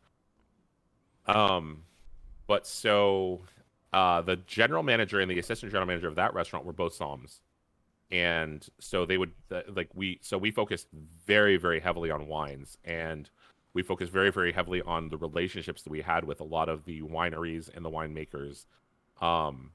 And that's kind of where I started getting my passion for wine. I'm one of those people. Anytime I get into something, I go and I dive into it. I don't go in toes first at all. So as soon as I started, learning about the stories of the wine, the stories of the winemakers, and things like that, the general manager was really a great storyteller as far as like being able to tell an interesting story about every single wine that we went over. And I think a lot of that's a lot of the reason where a lot of them stuck with me, and so I eventually it eventually turned out eventually came about that even after he left, I was basically the server. I was known as the server in the restaurant who knew literally the most about all the wines on our menu. Nice. Yeah. Then eventually we got another manager who was a level 1 sommelier, and she essentially said, you should go for your Somm. And around this time, I had actually watched the movie Somm, SOMM, on Netflix, and it goes through the journey of 4 gentlemen who are going for their master Somm, and I saw that, and I was like, that scares the hell out of me. There's no way I can do anything like that. Yeah. Not realizing that there are 4 levels, and the 4th level is master, and that's the crazy one. So, and then I started taking a couple of wine classes at a local wine merchant, and the guy who taught the class there was actually a Somm as well. And during the classes, about this and this and this, and he would always be calling me because I seem to know a lot. And he, through talking with him, he pushed me too. He was like, you should do your Somm. You should do your Somm. Yeah. Finally, after all this pushing and pushing, kind of like the streaming, I just said, you know what, screw it. I'm going to sign up for the class. So I did. And then it was a 2-day class up in Sonoma, where we got taught by master sommeliers. It was a great time. It was hard. It was rough. It's one of those things where like the 2 days of classwork was literally basically going over all the stuff in the test. So like as long as you were paying attention, as long as you could retain the information, there was almost no way of failing. That what was really funny and interesting was, they were trying, of course we had a limited amount of time every day, and they kept, they would go over all these topics, and we would like the entire class would be asking questions, and we would just be like, well, what about this? And what about this? And they're like, and they would be like, so what you have to remember is we're giving you a very top down view. You're asking questions that are like down here, and we're up here. So, we're giving you the stuff that's going to be on the test. You're getting into stuff that's going to be in like your level 2 and level 3.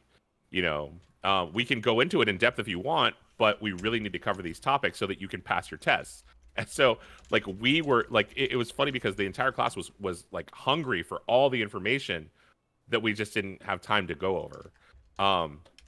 And at the end of the test, it's funny because the test is kind of nerve wracking because everybody's, there's 100 people in the class, and you're all sitting there, hoping who's going to pass, who's going to not. Yeah. And then after you finish, you turn it in, and we all basically went to the hotel bar, and we were like, as they were grading them, and it's like what'd you put for this? What'd you put for this? Blah, blah, blah. Oh my God, I totally bombed this test. And then what's horrible and awesome at the same time is they bring you back in the room, and then they start calling your names of those people who passed. So, and they have they have your pin and your certificate and things like that. And so you're just sitting there, and they're not going in any alphabetical order or anything. They're literally just calling names. So you're sitting there going, "Oh my God, did I pass it?" And as people, as they're flipping through, and the stack's getting shorter, and you're just sitting there going, "Oh my God, I didn't pass. Oh crap." And then of course, your name gets called, you big sigh of relief, blah blah blah. And then at the very end, they have one left, and they're like in the tradition, obviously, we you don't get to see your test, you don't get to see what you missed. But in the tradition of the Court of Master Sommeliers, we save the person who got the highest score for last, and they call that person's name. And I'm sure that whoever that person was, they were just like, they were a big ball of nerves and going crazy thinking they didn't pass, when really they got the highest score out of the entire class. So it was a really great experience. It was a lot of drinking experience. Oh yeah. Because they teach you how to taste wine. And it was a lot of fun. It was expensive, but now no matter what, for the rest of my life, I can absolutely say that I am a sommelier. Yeah, that's actually really cool. So kind of piggybacking off that. So I guess the first question I have would be, do you find that being a somm has helped you find new jobs, or probably kind of a small market, depending on if they even care about that, right? Or what's kind of, how has that changed your career and just life in general? I would say it's changed my career in that I have, I definitely have a much greater appreciation for wine than I did before, even though before I felt like I had a good appreciation for wine. I can imagine it definitely gets my resume looked at a little more than it probably would if I didn't. True. Okay. I was actually in the last restaurant I worked at. I actually interviewed for the position of sommelier with the wine director, and I was slated to be a sommelier at a floor sommelier at that restaurant, but it turns out we didn't have the business to support two sommeliers, and they had already hired another sommelier, so I ended up just being a server, with the intent that eventually I was going to move up to that position as well, but then I moved to Vegas and couldn't leave my apartment. Yeah, that's fair. I can imagine now that I'm here. I don't know how many sommeliers are in Vegas, but I can imagine there's a few. What it comes down to is being a level 1 sommelier. That's kind of like the absolute base you can be, right? So if I were to get my my level 2, I would definitely be taking more seriously. If I were to get my level 3, then I'd be working for 2 and 3 Michelin star restaurants. But I think right now where I'm at, I feel like level 1 is good for me. I like being able to say I know a good amount about wine, but I don't necessarily want. I don't feel like I necessarily need the certification of level 2 just yet. In my career, and who knows? I might not go with it any further. We'll see. We'll just see how it goes. We'll see if something else sparks my interest. That was gonna be one of my questions, is if you were planning on pursuing level 2, 3, and 4, but that kind of answered my question. So let's talk a little bit about meeting Elton Brown, because I know you met Elton Brown. If you guys don't know who that is, he is freaking awesome. He's on of course Food Network. He's an awesome chef. Let's talk a little bit about that. If you don't know who Elton Brown is, you need to leave this podcast right now. Anyway, here's the proof that he didn't meet Alton Brown. And what was that like? How did you meet him? What was he like in person? And yeah, So Alton Brown, for those who don't know, is the food is basically a Food Network guy. He hosted a show on called Good Eats for something like 15 years, definitely 15 seasons. He is the host of he is one of the hosts of Iron Chef America. He is the host of what's that? Cutthroat Kitchen. He was the host of Next Food Network Star. But for any of you who have seen his show Good Eats, he goes into basically a lot of the science of cooking, why you should do things in the kitchen that you do, and how chemical reactions happen. I always tell people Alton Brown is my food god. Most of the things that I make and most of the recipes that I use are either directly his or offshoots of his that I've tweaked to my personal tastes. So I actually have the book Gear for Your Kitchen by Alton Brown, and literally anytime I shop for a new piece of kitchenware, I call it my Bible. I absolutely go to it, and that's I reference that as a manual first, but before I shop for anything for my kitchen.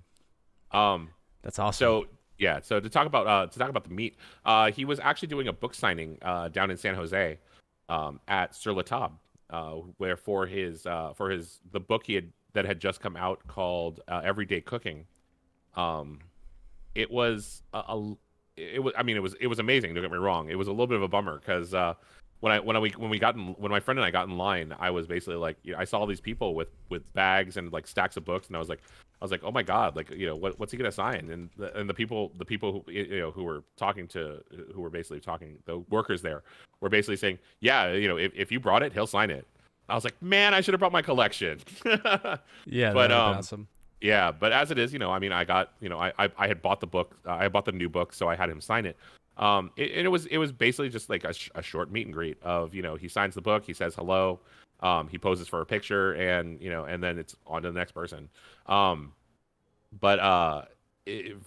again, for anybody who has seen the show Good Eats, he is absolutely 100% the exact same person in real life as he is on the show.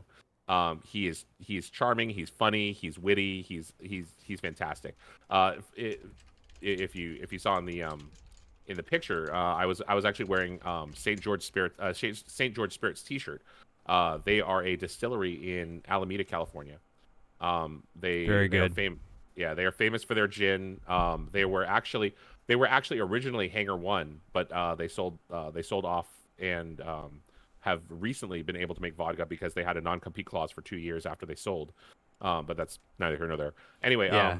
I happen to know that St. George is Alton Brown's favorite gin. So I specifically wore my St. George shirt. So when I walked up to him, when we posed for the picture, I said, hey, I wore my St. George because I knew it was your favorite gin. He's like, okay, where's my bottle? I'm like, oh, I didn't bring the bottle. He's like, I said next time. Oh man, I love it. He's probably like, all right, well, cool, let's drink. But right, yeah. So yeah, he is an absolutely, it was an absolute treat to meet him. He's a fantastic person. Yeah, that's awesome. That is awesome indeed. Yeah, Alton Brown's cool. What do you think about Bobby Flay? I hate Bobby Flay with a passion. I've always told all my friends if I ever meet Bobby Flay in person, I will absolutely punch him in the face. Why? So this has to do. There's a few different reasons, but first of all, so before Iron Chef America was a thing, when Iron Chef was originally in Japan, they did a crossover with the Food Network, and basically did an Iron Chef battle. It was Morimoto, who was Iron Chef in Japan, who actually owns a number of restaurants in the U.S. as well, versus Bobby Flay, and they did it in basically a theater in New York, instead. And so they had basically a makeshift kitchen stadium.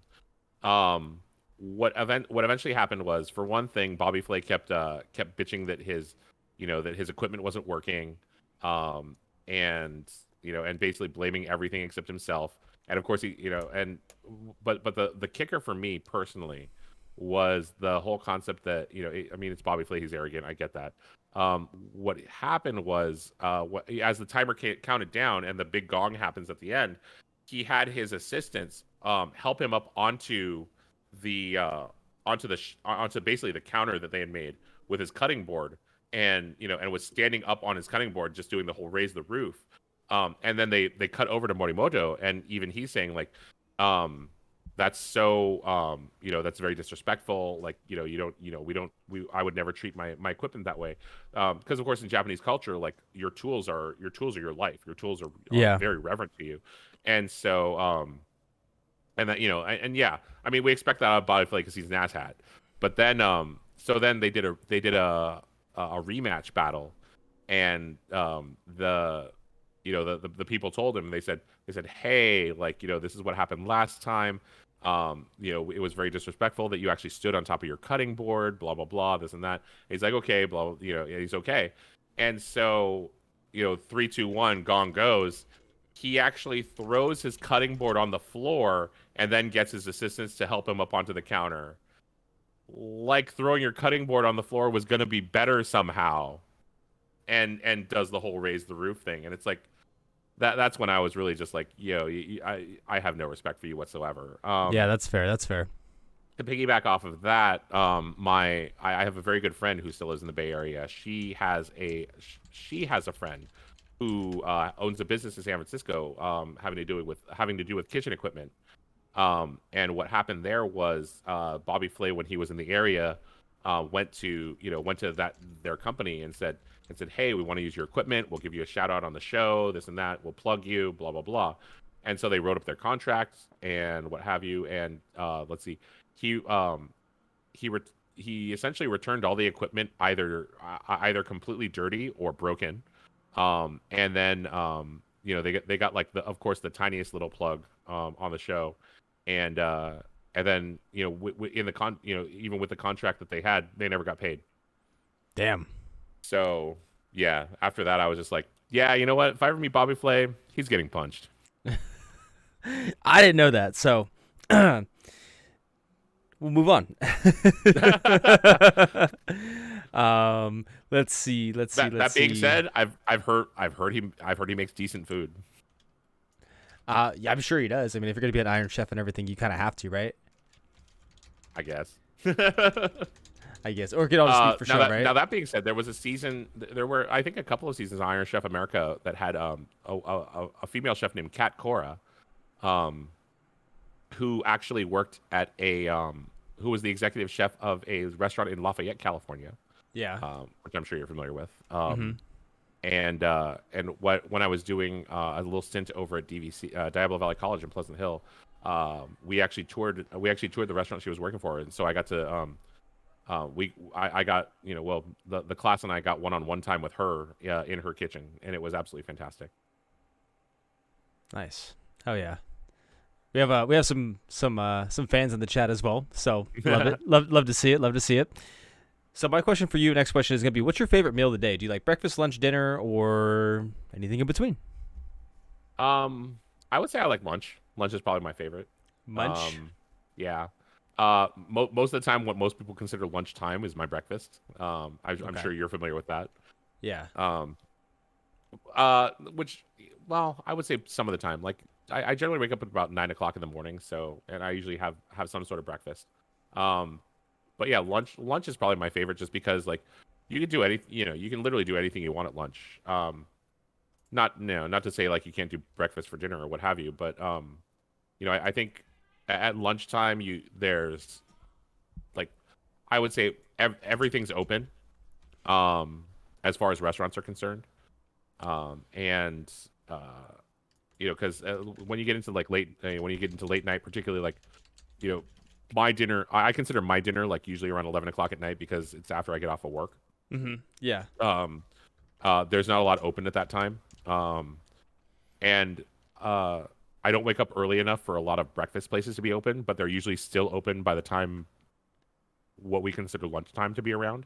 So that usually, I would say I like the lunchtime, just because I have the most options of what I want to eat. Okay. Nice. I am curious about this. Can we deconstruct mealtime?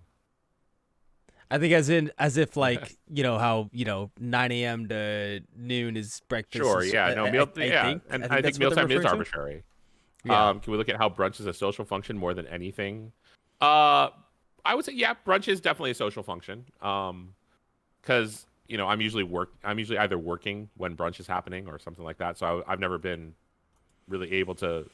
It's not often I get into brunch unless I do it with my other friends who are in the business, and we do it on an off brunch day. Yeah. I also I'm kind of curious too, like how did brunch become associated with like being day drinking and not considered an alcoholic? It's like hand in hand, right? It's like, oh yeah, like Monday through Friday, if you drink at 11 a.m., you're like, what are you doing? But like on Sunday or whatever time brunch is, you're just like mimosa drunk by lunch, and it's like I'm not judging. I'm just curious like how that ever became a thing. You know what I mean? Well, I think the original concept of brunch obviously was like people were during the weekend were waking up a little bit later, so they were Right. having breakfast around 10 or 11 o'clock in the morning. True. And they which essentially became lunch also. So they just combined the two and made called it brunch. Yeah.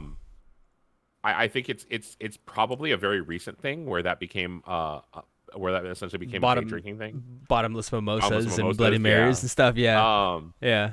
I mean, don't get me wrong, I'm all for it. I love me a good mimosa. But like, I feel Same. like a lot of it has to do with I would say American culture, and progressive American culture, where a lot of our younger, well, what I should say, what I consider our younger culture, since I'm old as fuck. Um, but yeah, like ever since brunch started becoming like more of a young social aspect rather than just people waking up later and eating when they wake up.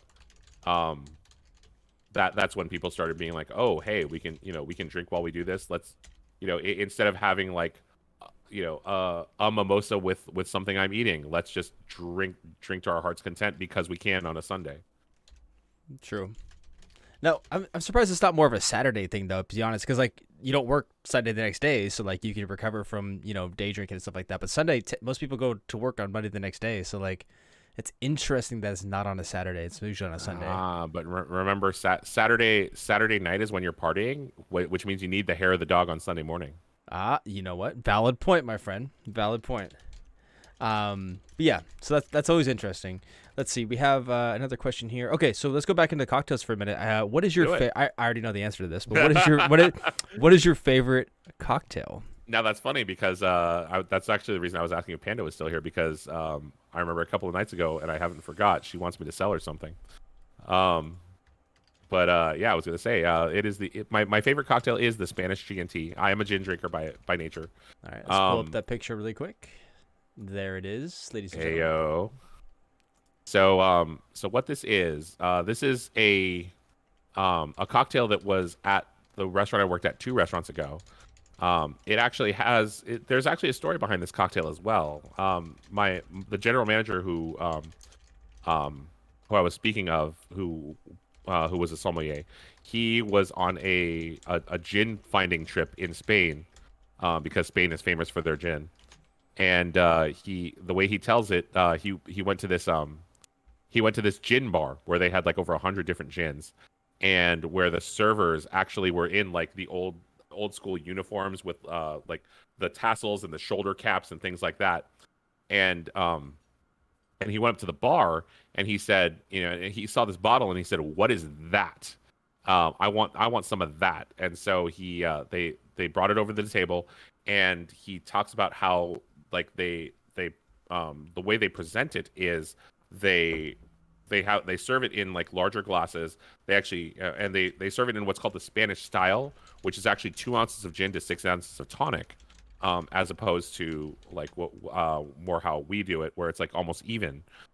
So, and he talks about he would talk about how like they would do this long pour, where they and he would like he embellishes it by saying like they were doing behind the back pours and things like that. But and so he and of course he he took a sip and said, and passed it around the table to all of his colleagues and said, "Oh my God, you have to try this." And by the time it got back to him, everybody was in agreement that it was amazing, and there was no gin and tonic left. So he brought the recipe back to the States with him, and this is what it became of it. This is called the Spanish gin and tonic. What it is, it's 2 ounces of Bloom gin, which is a London dry gin that's infused with Italian pomelo, which is essentially a Sicilian grapefruit. What we did is we would pour that in a large format wine glass over an ice sphere with a slice of grapefruit, because the gin is infused with grapefruit. A sprig of rosemary, because rosemary pairs with grapefruit very well. 3 juniper berries, because gin is distilled from juniper, and then three micro marigolds for a completely aesthetic effect, because as the saying goes, we eat with our eyes. And then table side, we would actually take a 6-ounce bottle of Fever Tree Mediterranean tonic, which is kind of a mellower tonic. It doesn't have as much sugar in it. And then we would pour the entire bottle into the glass to kind of get that more like less alcohol, more refreshing aspect to it. It's number one, hands down, my absolute favorite drink. Yeah, I love it. And every time I look at that picture, I'm just like, I need that in my life. That looks so so refreshing, so refreshing. Yeah, the way I would actually present, I was the only one to do this in my restaurant. The way I would actually do it is I would actually, because it had been told to me and told that it could be done, I actually practiced it, and I was able to tableside actually do the really long pour going from like above my head to almost my knee. And what that would do is, of course, as I'm doing that at the restaurant, like everybody at tables around are looking at it going, I don't know what that is, but I want it. And that, that upped my sales immensely. Nice. So actually that's a 2-part question. What is your favorite drink to make? Is that your favorite drink to make as well because you like it so much? Or is there like something like an old fashioned or a Manhattan or something else that you like, that you thoroughly enjoy to mix up? I'm not a bourbon drinker, so old fashions and Manhattans aren't generally my jam. But to make though, because like we're not talking about drinking at this point. We're talking about like making for a guest.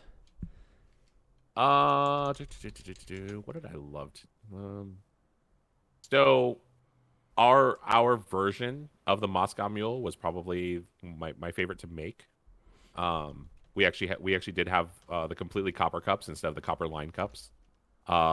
We actually used crushed ice instead of ice cubes. Okay. And then of course, we put the vodka and ginger beer and what have you. But then on top of the whole thing, we would actually put a lime spuma. And a spuma is actually it's essentially a foam made with xanthan gum, and it would be infused with a lot of lime juice. So essentially what we would do is what you would do is you would bring, as you're bringing the cup up to your face, as a lot of people know, 90% of taste is olfactory, which is one of the reasons why you have a cold. When you have a cold, you can't taste anything, because you can't smell anything. You would get this blast of lime into your nostrils as you're sipping into the drink. And so that would actually that would actually give it a lot more flavor into the drink itself. So you're actually getting a much more complicated mule than a lot of people think. Interesting. Okay. Nice. Very, very nice. Let's see. So we got Spanish G&T, favorite drink to make. What was your best memory working in the service industry? If you had to pick one. Oh man, I've got a few. Well, feel free to name a couple, but yeah, let's talk about that, because I know we all have a couple. I wouldn't say it's a moment, but my favorite, the funnest job I ever had was at Bubba Gump Shrimp Company on Pier 39 in San Francisco. We were encouraged to have fun, and I could basically get away with almost anything in that restaurant. I would be able to walk on the rails if it would get so busy, it'd be hard to navigate the restaurant. So I'd hop up on the rails in between tables and just walk on those. Nice. We had a lot of fun there. It was a really good experience. favorite actual moment. I would say my favorite moment working in the service industry was it was a favorite moment and a very disheartening moment at the same time. I when I was working for a restaurant called McCovey's in Walnut Creek, um, based off of course, the famous San Francisco Giants player. Um, we after I first started working there, I the general manager there and the head chef got together and they said like, oh hey, in 2 weeks, it's completely voluntary, but anybody who wants to come between like 2 and 4 o'clock, the head chef is going to make himself available to answer any questions you might have about the menu, the food, the techniques he's using, anything like that. I got super excited. I was totally down. And I was like, oh my God, I can't wait for this. I can't wait for this. And so the day comes and, the head chef is there and I come into the room and I'm sitting there and we're all just kind of sitting there and he's like, all right, like most servers, most front of the house people are late as it is. So we'll give them like 15 minutes. After 15 minutes, we realized nobody else is coming. So, on the one hand, like I said, it was very disheartening because a lot of, it really showed that like not a whole lot of people, particularly as far as servers, cared about knowing their product and knowing their menu. On the other hand, I got a 2-hour masterclass with my head chef where I got to ask him anything and everything that I possibly wanted about all the food. And of course, because of this, like every time I came into the kitchen, he was just like, here, try this. Here, try this. Hey, I'm working on this. What do you think of it?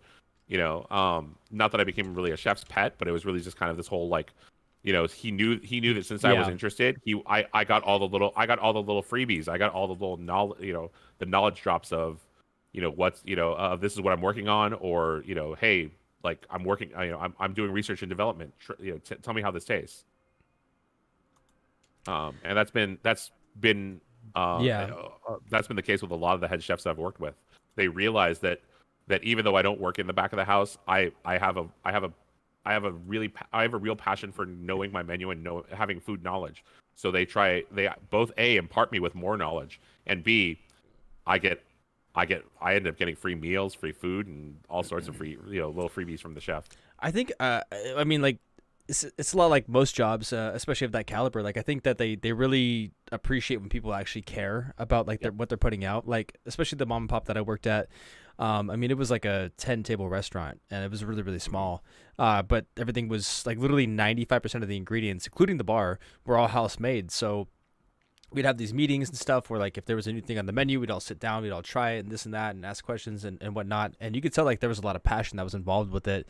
And like I mean these people, this is their life's work pretty much. So like, if somebody's just like, oh cool, like it tastes good, I don't care, and I'll sell it on the menu, that's different than like a server or somebody else, like, or even a back of the house employee being like, yo, like when you describe it to a table, like, hey, we have this, house made fettuccine and this sauce that was like, oh yeah, sure. Well, I mean, like, even going back to that Spanish E&T, right? Like, yeah, I could tell you, yeah, it's got bloom gin, it's got Mediterranean tonic, and it's served with over ice, or I could say like it's a bloom gin which is infused with Italian palmetto. It's got fever tree Mediterranean tonic. On all of this, it's all buzzwords, and it helps you sell more. And the more you know about your menu, the more you're going to sell, the more money you're going to make over anybody else in that restaurant. That's true, and it goes for the whole benefit of pretty much everybody. Because again, like if people are eating more, then they're drinking more. If they're drinking more, they're eating more, and like this and that, and like but yeah, it goes back to like partly a pride thing, but also partly just like it's kind of your job to know what the fuck you're selling. So well, yeah, but even more than that, right? Like people can like your guests can tell when you have a passion for something. I once had like when I was working for BJ's of all places, corporate, blah blah blah, food's decent, but it's not the best, what have you. Like I had these two guys come in and they said, and I was telling them, oh, we have this and this, and they're like, what do you like on the menu? I'm like, oh my God, the jambalaya. And they like, the one guy literally looked at his the person he was dining with, and he said, did you just see that? He rolled his eyes. He's like, I'm ordering the jambalaya. So like when you talk about things you're passionate about, or when you talk about things you love, people recognize that, and they're more prone to it. Yeah, definitely. You know, I have a litmus test when I go out to eat at someplace I've never been before. Um, the first thing I ask my server is, what don't you like on the menu? Oh, so you go there, because a lot of people ask, what do you recommend? You go the complete opposite, where you're like, what do you not recommend? Pretty much, Here's the right? thing, right? Here's the thing. Like, they're gonna give you the bullshit answer that they give every other table. Fair. When they have to think about it, and here's the thing, right? Is if they literally tell me, if their first words are oh, everything on the menu is good, or I love everything, I honestly know, I automatically know I don't have to ask them any more questions, because they're not going to be straight with me. That's because fair. I don't care what restaurant you work in, I don't care who you are. There is some dish on your menu that has an ingredient that you do not like. Yeah. And if you don't like it, tell me that. And if somebody says, oh, because I always used to tell people, they would ask me, how is this dish? And it's like, I don't like mushrooms, so I hate it. If you like mushrooms, you'll probably love it. They would order it and they would love it. All tastes are different. I'm not going to be able to tell you what you're going to like, because I don't know what you like, and my tastes are going to differ from yours. So, yeah, if a server literally says like, oh, I'm not a big fan of this dish because it's not cooked in a style that I like, or it has tomatoes and I don't like that, or something like that, then that's when I'll start asking them more questions to go more in depth, because I know they're going to be honest with me. Yeah, that's a good point. That's actually a really good tactic. So, you've also worked in front of the house and everything. Like, if you're serving, does your answer based on who's working the kitchen that day? No. Really? No. That's interesting, because like a good restaurant will have standards. All cooks are kind of trained the same. But you work at those more corporate stuff where like that like Billy Bob over there doesn't know how to cook the chicken correctly, so you don't order that on certain days. But I guess that's very well. Here's the thing, right? In most corporate restaurants, like they're a lot of things are automated to begin with, so it doesn't really matter. Fair. That's a fair point. Every mom and pop I've worked for, the head chef is the expo. They're not letting anything out that isn't up to standard. That's fair. That's a good point. That's a good point. So yeah, it's more of a less of an issue, I guess, than what what I originally thought, I guess.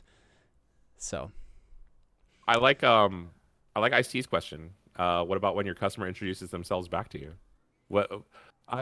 Let's flip the tables. What do you think about that? Introduces themselves back to you? Oh, so like when you say, hey, I'm Mike, my name's Mike, and they're like, oh, hey, I'm Mike too, or oh, yeah. I'm Daniel. I honestly, any sort of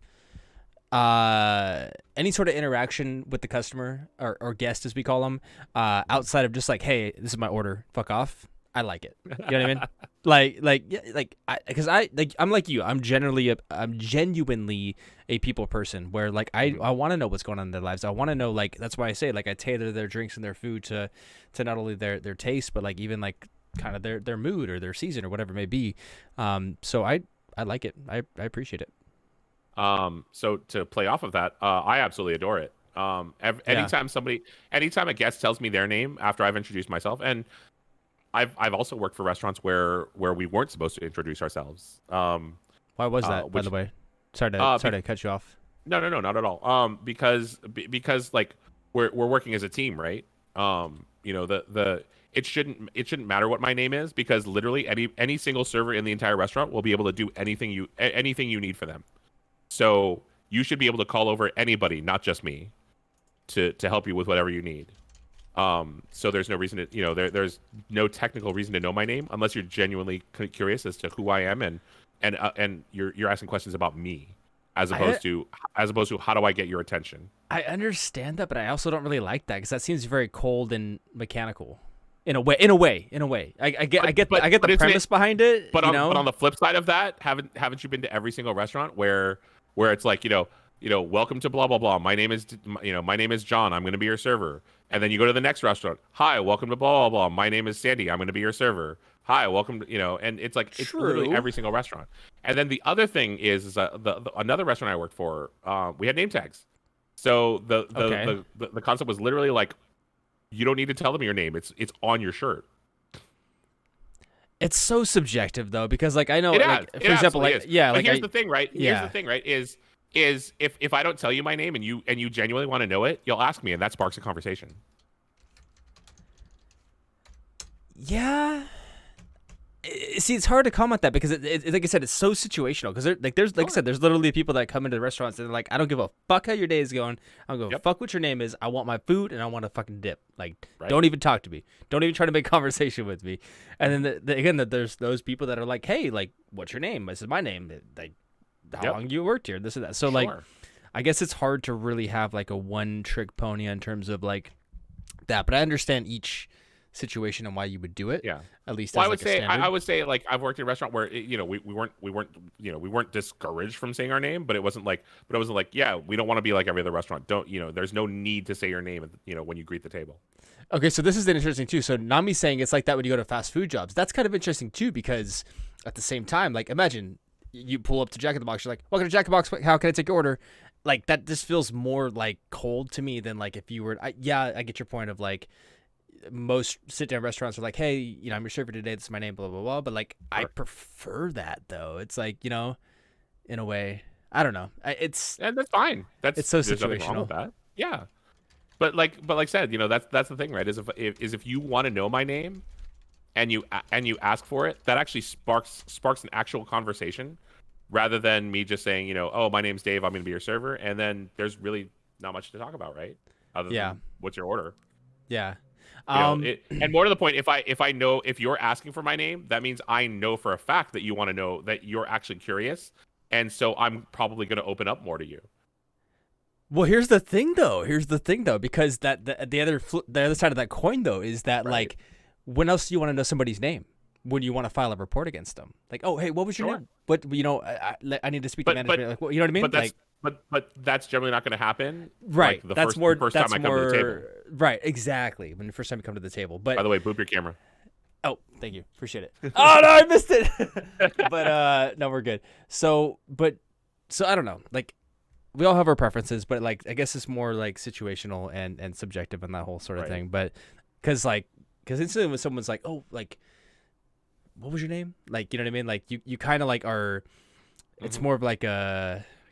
Coming from more of a complaint aspect of it. Like, not always, because I haven't been in those situations too. Like, oh yeah, what was your name, by the way? Okay, cool, thanks, John. Thanks for taking my order, or whatever the fuck. So but there have been a lot of times where I greet the table, right? And I'm like, oh, welcome to blah blah blah, this and that.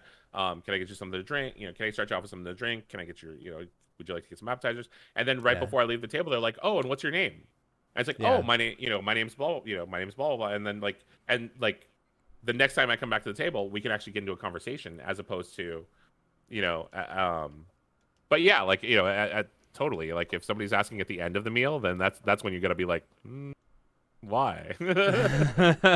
It's on the receipt, motherfucker. No, but no, and again, like it's very situational. Sure. And you can tell it depends on the person. So interesting, interesting conversation there. But to go further with the actual question, what do I do? What about when people introduce themselves back to me? I'll start using their name every single time I come back to the table. Hey, John, can I get you another iced tea? Hey. Oh yeah. Hey, yeah. Yeah. It works twofold for me because A, they feel like they're getting more personalized service, and B, it helps me remember who they are.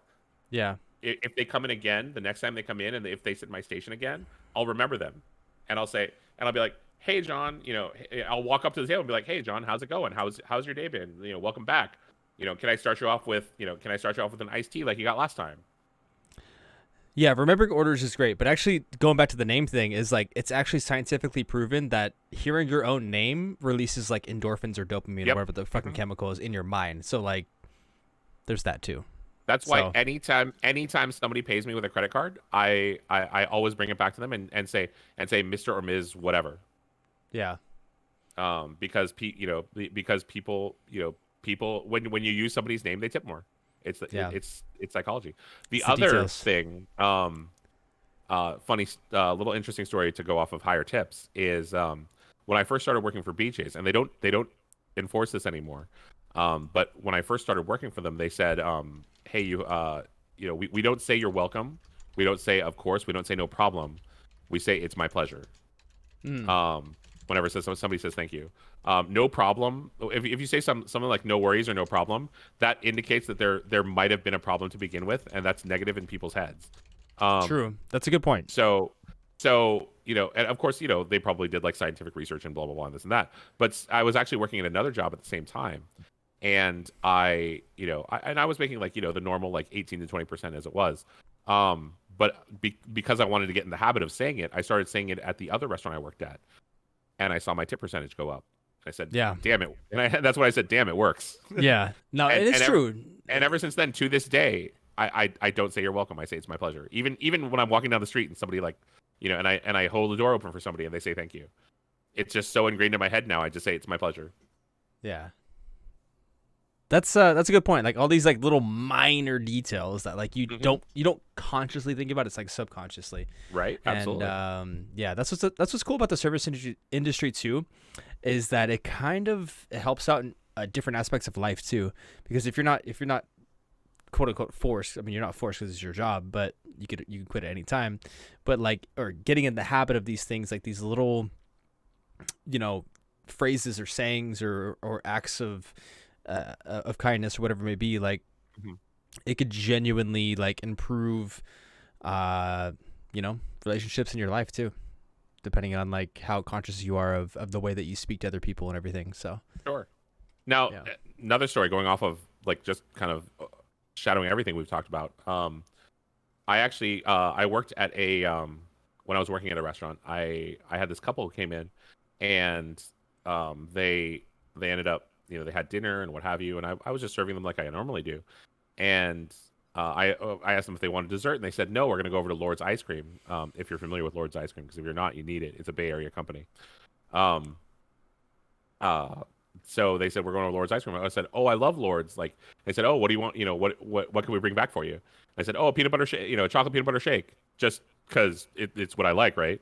And it was like a busy Friday night. Not 10 minutes later, like they, the hostess comes up to me and says, hey, there are these people up here, up at the front looking for you. And I came back and they had actually brought me a chocolate peanut butter shake. Now they ended up being my Friday night regulars, and like, would constantly ask for my tables, and they always got, now funny enough to this day, cause this was in like 2002. So we're talking almost 20 years ago. Yeah. To this day, it's 2 crushed grapes, two Caesar salads. He would always add anchovies, and then they would both get the tilapia with lime cream sauce. But so they ended up being my regulars. I became good friends with them. It turns out he was actually the vice president of Lord's Ice Cream, which is why, they brought me back ice cream. We actually ended up like hanging out. Like I went out to dinner with them and a couple of other friends every once in a while, and it eventually friendship. I ended up being invited to their wedding. Nice. So yeah, it's so interesting because you never know what this job is going to bring, and you never know like who you're going to meet and what's going to happen, and like what connections you're going to make with people. Definitely.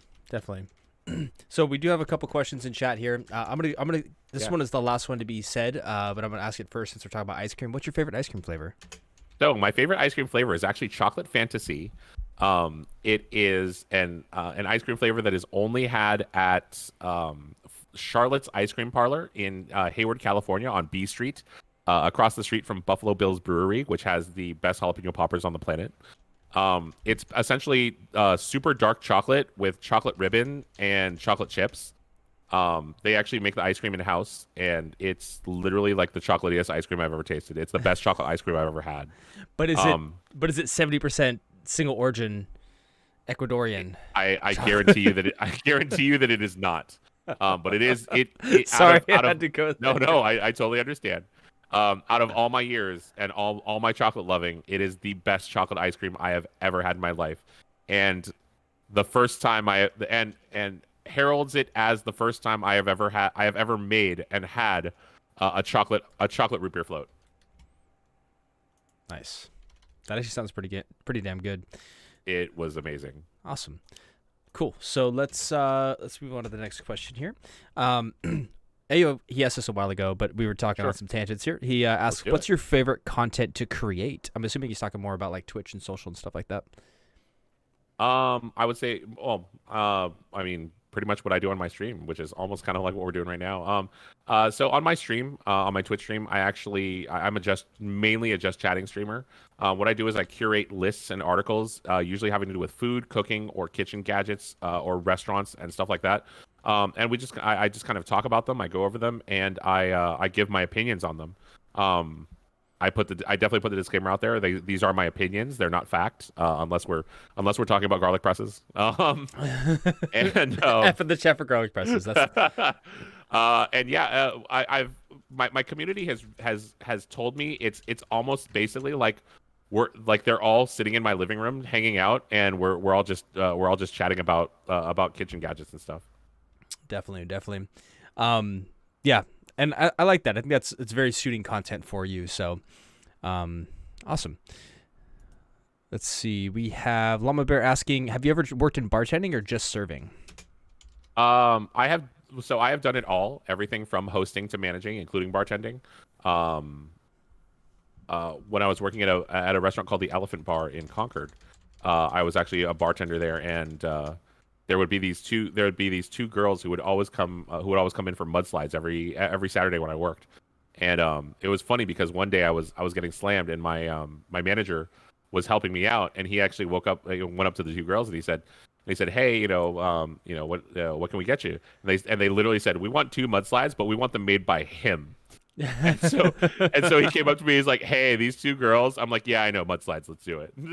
Yeah, no, I've had that kind of happen before, but people, like there's a bar standard, there's like a restaurant standard for how you should do things, but there's like minor discrepancies where people just get either used to your service or the way you make the drink or whatnot, right? Absolutely. Whether you're shaking it a second longer or not. And I was the only bartender who would send somebody back for ice cream for the mudslides. Okay. Yeah, and Yeah. It's funny because it's like it's partly like flattering, but also like you're like, please don't hate me, coworker. You know what I mean? I'm sorry. Oh no. Well, once again, it was a manager, so like he appreciated the fact that like that I was garnering business for the restaurant. Yeah, definitely. Because like he knew that these 2 girls, that basically meant that these 2 girls were literal regulars of mine. Yeah. There was one time where the same restaurant. Actually, I think the same day. I was just making drinks, shaking drinks, blah blah blah, this and that, and then and they this lady looked at me, and she's like, hey, what do you think of this jacket? And it was a Ralph Lauren polo, and I was like, oh, that's a pretty cool jacket. Why? And she's like, I bought this and he didn't like it. Do you want it? I'm like, are you fucking serious right now? And she's like, yeah. So I got a Ralph Lauren polo jacket as a tip on top of the cash tip that she gave me. That's fucking dope. Let's go. And then my manager looked at me and said, did you see the rock on her finger? I'm like, oh yeah, well, there's that. There is that indeed. Hey, well, that's it's a nice tip to get, let me tell you. It absolutely was. So Nerdmeyer's in the house. Again, thank you for the resub, Nerdmeyer. I appreciate you. First of all, I got to make kissing noises at you. So love you, Rumaki. Appreciate you. But he's asking, what is your favorite nonstick pan? My favorite nonstick pan is actually my my Winco restaurant grade 10-inch nonstick with the silicone handle. I love it because it's first of all, of course, because it's nonstick. I think most people know pretty much the only reason I ever keep nonstick around is for eggs. Everything else should be done on either cast iron or stainless steel, or copper if you want to spend $500 on a pan. But yeah, the 10-inch is really good because I can make like 2 eggs in it very easily. But I can also make like my 6-egg frittata. And it goes straight from the stovetop to the oven without any problems. And yeah, it's really easy. Nice. Awesome. We have a really interesting question here from GZ asking, now, are you walking a fine line where when you start to help people who only give you large tips and maybe ignore somebody who was seated first but are notorious cheap tippers? What's your kind of thought process on that? My thought process is every single guest that walks into my restaurant is treated the same regardless of what money they give me. I consider myself a professional server, and because I'm in a profession and this is my career, and I consider myself I like to hold myself to a higher standard. No, every single person gets the same service regardless. Interesting. I'm gonna be the devil's advocate. Be like, no, fuck those no tippers. Oh sure, no, I don't hold any animosity towards people who are like that. Honestly, I'm kind of the same way, but at the same time, like, you have your regulars, you have your good tippers and stuff like that. Like, I try to treat everybody with the same service and stuff like that, but at the same time, it seems a lot of, like, not a lot of, well, kind of a lot of the times, like, sometimes there's those people that don't tip but are like way more fucking needy, and you know, you have to kind of balance out, like, okay, like, I want to still serve you and be there 100% of the time for a $2 tip, but, you know, if there's like a party of 20 over here that, you know, that's going on, it's kind of subjective. It's kind of like situational, but yeah, I'm probably a little bit less, that's going to sound bad, but I'm a little bit less on like the whole, you know, everybody gets that boom, boom, boom, boom, boom, same exact. Like, you can never ensure the same exact service. You know what I mean? No, of course not. So, but every single guest in my section that's in my section will get the best service that I can give them. Okay. Now whether that happens to be shitty service because I'm just having a shitty day, you all get the same shitty service. Yeah, exactly. You know. That's fair. So here's the thing though. So here's the question. Sure. This is gonna put you kind of on the spot and situational. Let's say you have the good tippers here, the bad tippers here. That are obviously, this is a regular instance. Both of them raise their hand at the same time needing service. Who do you go to first? Honestly, I'm probably gonna go to the bad tipper. Why? Because there is more of a chance that I'm going to turn them around into eventually being a good tipper than my good tipper, than somebody I know is going to tip me well, flipping them over to being a bad tipper. But what if the tipping culture is like, what if it's cultural? What if they're from a place that tipping isn't even a thing? So you trying to turn them around isn't even not going to happen because they don't believe in tipping. Then I make that small decision in my head of how needy do I think each table is going to be. How needy, you said? Yeah. Well, is the person who's a bad tipper, are they going to need one tiny little thing? Or are they going to keep me there for 10 minutes? On the flip side of that, but the good tippers going to keep me there for 10 minutes? Because if all he needs is, like, you know, another fork or another napkin, easy peasy, I can do that in 5 seconds. True. Whereas if the good tippers need like 3 sides of ranch, you know, a stack of napkins, and, like, you know, they need me to go in the back to find them something, that's going to take me 10 minutes. Right. Okay. Yeah. Again, it goes back to, like, it's very situational. It is, absolutely, without a doubt. Yeah. So awesome. So let's see. Moving on. And again, guys, like, don't hate me because I'm just trying to make money out here. But let's see. We have Llama Bear asking, do you use Dutch ovens? If so, do you have any tips for what to look for in a good one? I have used Dutch ovens. I don't own one. I will eventually be in the process of getting one. As far as tips, as to what to look for, that's a little bit of a personal thing. It depends on what kind of quantity you think you're going to need. If it's generally going to be just you, then we're probably going to be talking like a 2 or 3 quart. If you think you're going to be doing a lot of, like, deep frying and things like that, I would suggest a 5 quart. The big question you're going to need to ask yourself, though, is cast iron versus enameled cast iron. Cast iron is durable. It's heavy, but it's never going to break ever. You can pretty much do anything you want to it. It's relative. It's on the Dutch, on the pan and pot scale. It's going to be relatively cheap. I'm actually with the Dutch oven I'm looking at is made by Lodge. It's a company in the U.S. who have made cast iron for decades. Yeah, they got good cast iron. They really do. I actually have two Lodge cast iron pans currently. Actually 3 now that I think about it. The Dutch oven that I'm looking at, you can actually turn the lid over and turn it into a 10-inch skillet as well. So it kind of does double duty. And that runs $60. The other way you can go is enameled cast iron, and what that basically is it's ceramic that's on top of cast iron. It's a lot easier to clean. It's a lot easier to maintain. You don't have to baby it and season it, like you do with bare cast iron. The only thing is if for some reason that enamel ever chips, you basically just lost your entire Dutch oven, and have to get a new one. That's fair. Yeah. And it's generally gonna cost a lot more. You're probably looking into the hundreds of dollars on that one. So yeah, I would say that's those are basically questions you want to ask yourself when looking for a Dutch oven. But it like I said, it's kind of very much a personal thing. I personally like bare cast iron, but if you think you can, you're gonna baby the thing, and you're never gonna have any chance of cracking it, then and you just want the ease of cleaning, enameled's the way to go. So we're asking, or they're kind of asking questions in chat as well. So is there such thing as an earthen Dutch oven, or would it be called like a tandoori? I think I only half understand that question. What does earthen even mean? Like clay and stuff, or earthenware is like clay or stone. Got it. Okay. Like terracotta. Terracotta is a great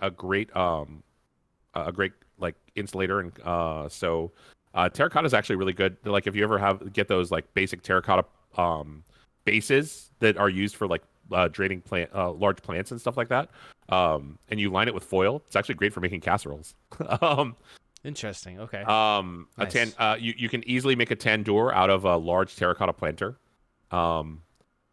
These are all Alton Brown hacks, by the way, of course. Yeah, you could absolutely make a Dutch oven out of earthenware.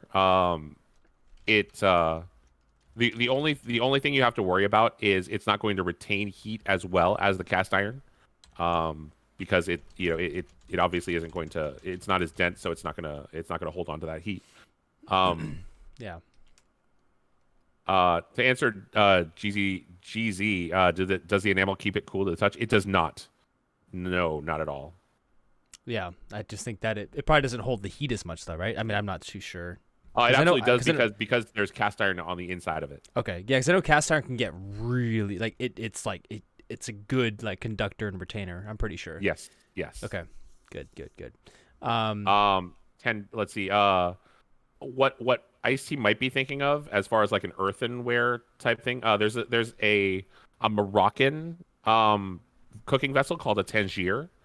That's actually made out of earthenware. And the dish itself is called tangier also, and it's absolutely fantastic. I would love to have one, if nothing else, just because they're beautiful as well. And from what I can tell, I've never had tangier, but from what I can tell and what I've seen, it looks freaking delicious.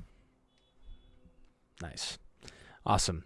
Let's see. So we got Llama Bear. We got that question. Nerdmeyer's asking, what was the most challenging group of people that you've served? Mine was 20 cougars. I mean, ladies 40 plus from a makeup store. Okay. So after hearing that, what do you have a challenging story of like a group at all? Or is it like any particular stories, or is it kind of nothing that really comes to mind on that? I once had a party of 18 ladies who were part of like a PTA group. They weren't super crazy needy, but it was tough because they were on like on what we consider a communal table, on top of like, the rest of the tables I had. And then they of course, because they're all PTA goers, they all wanted separate checks. And then because of course they were PTA, they had to get home to their kids and blah blah blah, this and that. So it was like, oh, we want you to process all our payments, and we need to go right now. Like, look, you're giving me 18 credit cards. This is going to take a while. Yeah. I did once have a party of 30 that was all separate checks. And under normal circumstances, like our restaurant would have said no. And under normal circumstances, I would have had the option to tell them no. Yeah. But this was a bubblegum shrimp company, and they were actually there for a conference, and so they were there. Each individual was on a different company's expense account. So they literally needed their own receipts. Yeah. Luckily, like they were the type of people who were very like, they were understanding of what what they were doing. They were very patient. So while it was while it was challenging, it was in the end it was fairly easy because they were easy. Yeah. I Yeah, split checks can definitely be a pain in the ass, but I think like, that is kind of the one discrepancy that I've come across too. If it's like an actual business thing where they need that like documentation, Hmm. I'm a little bit more willing to. But like, yeah, if it's literally just like a fucking family of 20, like it's literally written on the menu, like, hey, like parties over 8, you got the auto grat, you have, split Right. checks to like maybe 2 or 3. But yeah, I guess it definitely depends. I worked let's see, the restaurant I worked for, the one with the McCormick and Schmick's, blah blah blah. We were like a kind of was it casual fine dining? Um, yeah, our policy was we'll split it into as many as you want. So, but Yeah. and for like 9 times out of 10, it was fine. It was no big deal. Because most of the time it was like oh, we need like 2 separate checks or 3 separate checks. Easy That's peasy. fine. Yeah, that's fine. Yeah. But yeah, 18 different checks though. Like, oh my Yep. lord. Like my computer That only goes so fast. You're gonna be here for a couple right. minutes, Yeah. And like that's the only difficult part, right? Is that they're all trying to get out quickly. But as like splitting the checks, as long as you have a system, isn't that hard because like you're writing everything by seat number, so this person has this person has this. The worst part is when they've all ordered and what have you, and then they all start playing musical chairs. Yes, Then that because then you have no idea who had what. especially if they have kids, that happens a lot. Yep. Hmm. Yeah. So we could talk about that all day. It's not, but we don't want to because it's not fun. It's not fun. We have Ice T asking, talking about etiquette.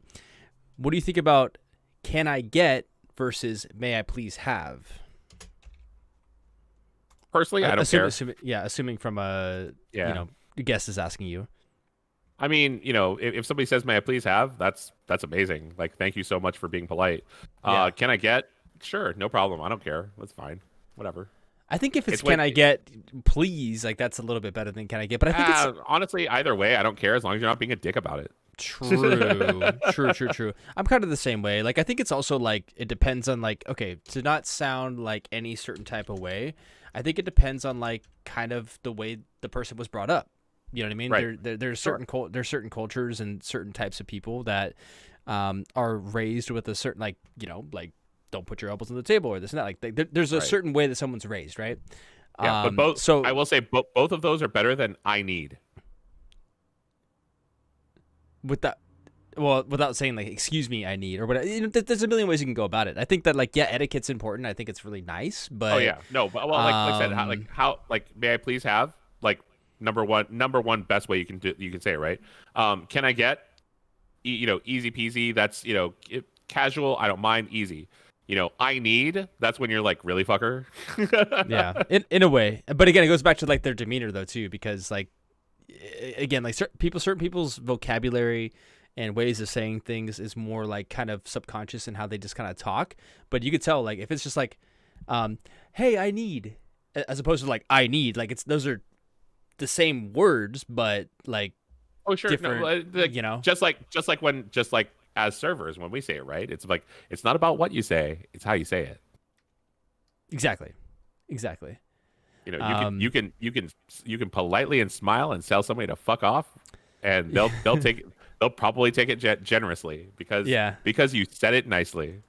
That's a good point. But yeah, to answer the question, I think we pretty much agree on this. I think it's just how you say it because, again, like people's vocabulary and culture and ways of saying things is gonna differ. It's about the intent. It's about the demeanor. So, you got anything before raging? I don't. All right. Yeah, we're good. Good. So I see Raging says, "What was your most memorable table that you served that made you feel prideful in a good way to keep going in your career?" Wow, I have many. I've gotten dates. I've made amazing friends. Once again, like talking about the people who I eventually was invited to their wedding. So funny story to play off of that story actually, and this is definitely probably the most memorable one. They had actually gone to that restaurant like 4 years previous, had a horrible experience and said they were never going there again. But then just on the off chance, I think because like they had just opened that Lord's location in Walnut Creek, and they were just they were just super hungry and wanted something to eat. They happened to come in, happened to be sitting at my table, and then suddenly remembered, oh, this is the place we said we were never going to go to again.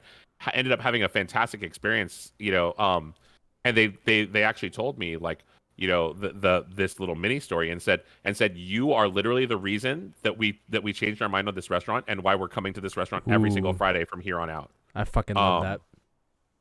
I've had plenty of people tell me that. I've had a number of people tell me, I'm you're the best server I've ever had. And yeah, like plenty of people say that, just because you gave them good service. But it's like, like I said, I tend to hold myself to a very high standard. So when things like that happen and people do tell me like, oh, you were great and this and that and blah blah blah. Yeah, it's such a great feeling to know that somebody's recognizing that you're trying to give the best service you can. Yeah. Yeah. Just yesterday during lunchtime, I had this one young lady come in, and I served her like I normally did. She got like a bottomless soup and salad. So I kept up on her refills. I kept up on her, everything. I sold her dessert, this and that. I gave her what I felt was like, good service for what, for blah, blah, blah.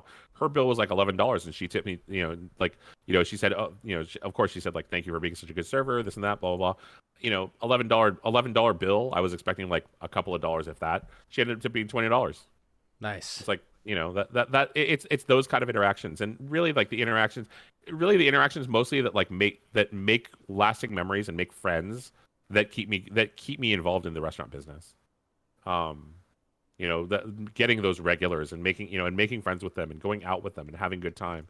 I knew a bartender at one of the restaurants I worked at. He had a cult following, and like he was friends with like almost everybody who came to his bar, and he ended up like traveling to Raiders away games with them, just because he made great friends with them. Yeah, I love that too. Like, especially working at the smaller restaurants that I worked at. Like, really, like I've had Christmas dinners with people that are my regulars. I've had I've had barbecues and stuff where like people, you get these connections with people that, yeah, like you can literally be part of their lives. Like you said, go to their weddings and stuff, which is really cool. That's what I really liked about the service industry while I was in it, was the people, Yep. You get your assholes, you get this all sort of stuff, but dude, you get those few gems, French. man. Yeah.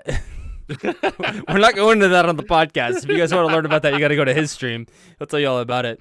Oh, you want to go to my stream and talk about the French? I will talk about the French all damn day. Yeah, we'll leave that as an incentive to go to your streams, because I don't want to get into it. But yeah, I mean, like honestly, like it's just crazy. It's crazy to like just to even think that like, yo, like I'm just like I'm doing my job, but at the same time, like, going that extra mile or whatever it may be, to make these potentially lifelong relationships with people that I'm literally just serving, essentially. Yeah. And you become more than that. So it's definitely, when that does happen, which is like maybe 1%, 2% of people that you serve or interact with, it's really, really rewarding. But yeah. We got Panda asking, any tips for the anxious looking to get into the food industry? That's a tough one. Probably not, because like if you're not like a people person, okay, so if you're not a people person, it is possible to be a people person and be anxious and still be. This is true. The only thing that worries me though is like the service industry can get really high volume, really stressful, very quickly. Yep. And like I'm not saying you can't do it. I just don't think you would be happy there. Like, I think you would be a lot happier working something where you can kind of go at your own pace, or maybe you don't have to, have your boss yelling you one thing and the guest yelling you one thing and your coworkers are doing one thing. Like, you know what I mean? Like, well, so maybe more, let's look at the entirety here, right? Like, sure. Because there's, we're coming from a large front of the house experience and aspect. It all depends on what you want to do and what type of environment you are able to work in. If you're anxious, the number one easiest thing to say is go to the back of the house. Where True. and I think a big thing. Here's a big question on that goes off of that, right? Is what makes you anxious? Are you anxious about social interaction, or are you anxious about getting that is yelled at by your superiors? That's a good point. If you're not anxious about the social interaction, front of the house, no big deal, easy. But if you're anxious about like getting reprimanded by your superiors, then don't work on the line. Yeah, because that was gonna be kind of my point too, where you say like, okay, well, go to the back of the house, but like, dude, like, especially some of the restaurants that I worked at, where like, hey, it's more like quality based, where Sure. you fuck up one thing, you're gonna hear it, and like, but for someone but that's on the flip side of that is dishwashing is its own world, and yeah, that is true. I've known many a person who was perfectly zen in a dishwashing station. Yeah, that's true. I've known many people who love night prep, where it's basically just them and a couple other people, and all they got to do is cut vegetables or blah blah blah. Yeah, they've got to cut them to standard, but there's hardly any social interaction, and you're left to your own devices to do what needs to get done. And as long as it's done right, no big, it can be that actually aspect of it can be very calming. Yeah. But yeah, don't work on the line. If you're worried about social interaction, don't be a server or bartender. Hostessing is tougher. Well, it is easier, but not necessarily easy. Mm-hmm. Yeah. Busing. Super. You don't have to deal with a lot of guests for the most part, and you just like put your head down, do your job, and as long as you can do it quickly, you're number one. That's a good point. Yeah, and I think that was the biggest takeaway from that is like, what is your trigger for being anxious? Yep. Because like, anxiety is a broad term, but there's certain things that you could be anxious about. Mm-hmm. But as a whole, I think it's 50-50 when it comes to right. when it comes and to being in the service industry. I agree.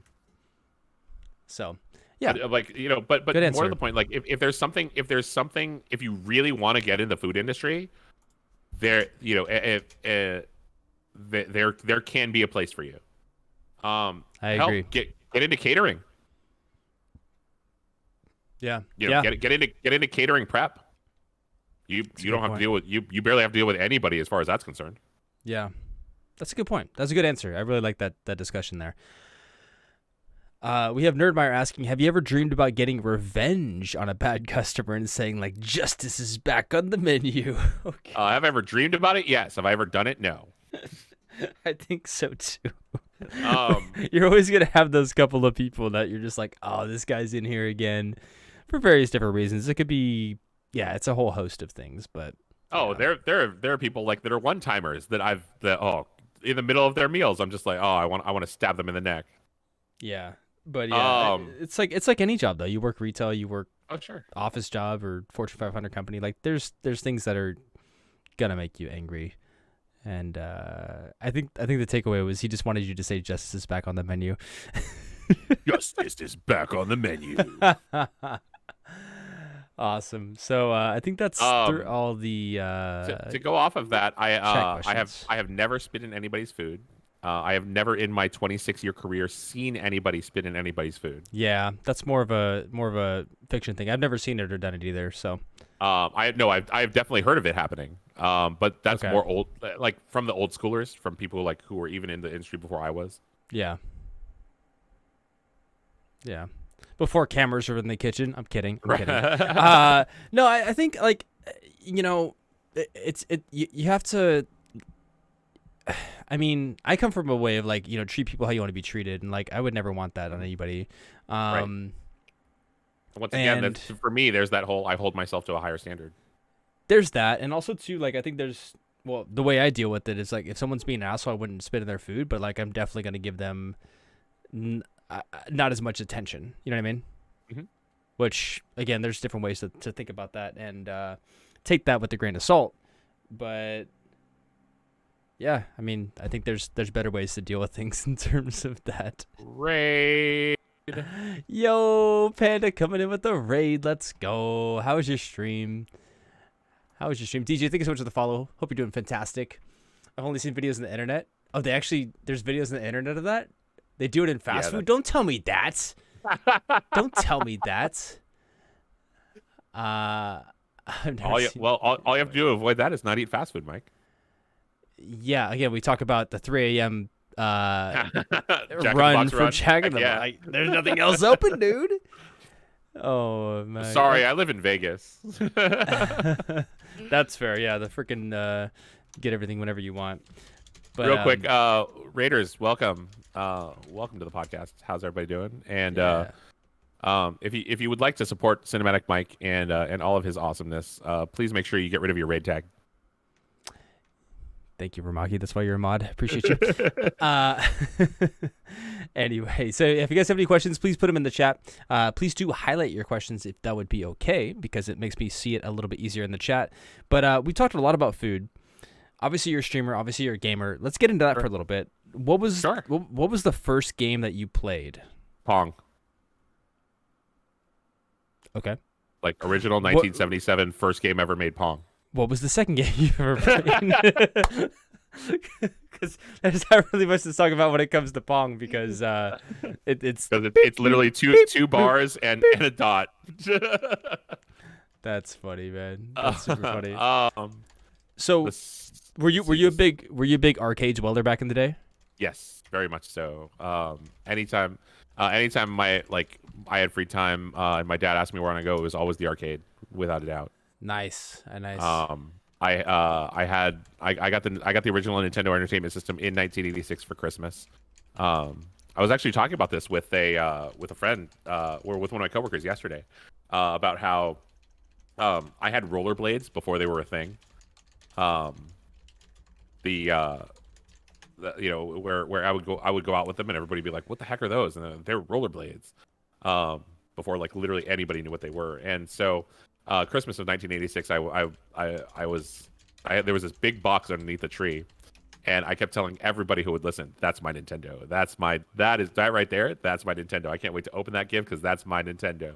Nice. And Christmas Day comes, and I open it up, and it's those rollerblades, and never before have I been so disappointed in my life. But then my dad says, "Oh, hey, what's that over there?" And lo and behold, there was a Nintendo Entertainment System behind the couch or something. Your dad trolled the fuck out of you. Let's go. No, so what ended up happening was I was not actually supposed to get a Nintendo. My mom told me a couple years later that I was so adamant that was my Nintendo that my dad knew how disappointed I was going to be. So at 11:45 p.m. on Christmas Eve night, he went out and bought a Nintendo for me. Nice. And that was the NES? Right. What was the first game you played on that? It came with Super Mario Brothers. So the original Super Mario Brothers, and that held me for a long time.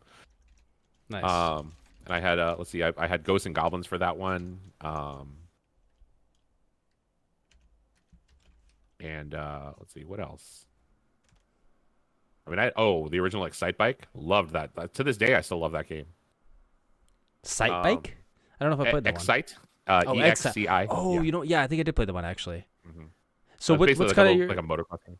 Nice. What's your current what's your current favorite game like today now, and how does that kind of differ from the back of the day stuff? My favorite game right now, man, that actually is a tough question. I can tell you the two games that I'm addicted to right now. Yeah. I don't go a day without playing Fall Guys and Dauntless. Really? Yeah. Mainly because they're daily challenges. Got you. Yeah, actually, there's always mixed reviews on Fall Guys and everything. Yeah. Right. Yeah.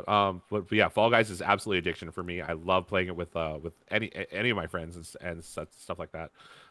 Dauntless, I got into about a year and a half, almost 2 years ago. The best way I usually describe it to people is it's kind of like Monster Hunter Light. Yeah. It's got like kind of cartoony graphics. There's a lot less crafting that goes into it, but man, grind and more grind. Yeah, definitely. And like I said, there's a lot of mixed reviews as you can see in the chat. Fall Guys is not like handling customers. I mean, he's not nerd's not wrong. Yeah, that's true. That's true. How's Fall Guys entertaining? You're just a falling bean man. I mean, it's something different, you know, something a little bit different. It's competitive. I will say in my many years of gaming, Fall Guys to this day is literally the only game in my life I have ever rage quit. I feel that on a personal level. Not the same answer for me, but I feel that as so cutesy and what's the word, frivolous as it sound as the game seems, it's pretty rage inducing. Yeah, it really can be. It really can be. I try not to rage in games nowadays, but it does happen from time to time. DBD. I have played DBD a total of once. Definitely. I played it once with a streamer that that was actually the first streamer I ever followed. And I played with them. They all got killed. I found the hatch and I said, I'm retiring with a 100% win rate. There you go. That is the way to do it. Yes, Dead by Daylight, Ice-T. All right, beautiful. So, dude, we cover a lot of good stuff today. If anybody has any other questions in the chat, please feel free to pop them in chat. But I think I'm going to start kind of wrapping it up here. Do you know who you would like to raid? Let me see who I've got live right now. Yeah. Definitely get that live right now. But yeah, like when it comes to competitive, like, dude, when I was younger, like, I may or may not have thrown controllers at the wall. I was a very competitive, hormonal gamer growing up, but I've definitely chilled out a lot since then. But there's some times where with competitive games, you're just like, what is going on? And you just want to pull your hair out. But I've definitely learned to control that and realize that it is just a game. But going back to that, I do feel that Fall Guys, yes. Because it's like so simple, but like it's almost frustratingly simple sometimes. You know what I mean? Right. No, absolutely. Now to throw it back at you, I have one person who's currently got over 200 viewers, but it's a food stream. I also have one friend who has one viewer, and it's a game stream. Honestly, that's completely up to you. I like to leave it up to my up to my guest, man. So like, whoever you feel would be the better choice. Let's ask chat though. What would you rather see, food or game? Yeah, food or games, guys. Food or games. That's from SUIST. So we do have another question though. So obviously you guys answer. So food. One says food. One says games. Okay. But we have Nurmeyer asking, since Rumaki's been in the industry for that long, did the restaurant owners change much over the years? Like specific owners, like one person, like so. Nurmeyer, do you mean like what happened? No. No, he was just highlighting Nurmeyer's question. Okay. So was it like the owner that like opened a restaurant year 1 and year 5 they changed, or was it like literally all restaurant owners that he had dealt with in like 1990 to like now restaurant owners here in like 2010, 2020?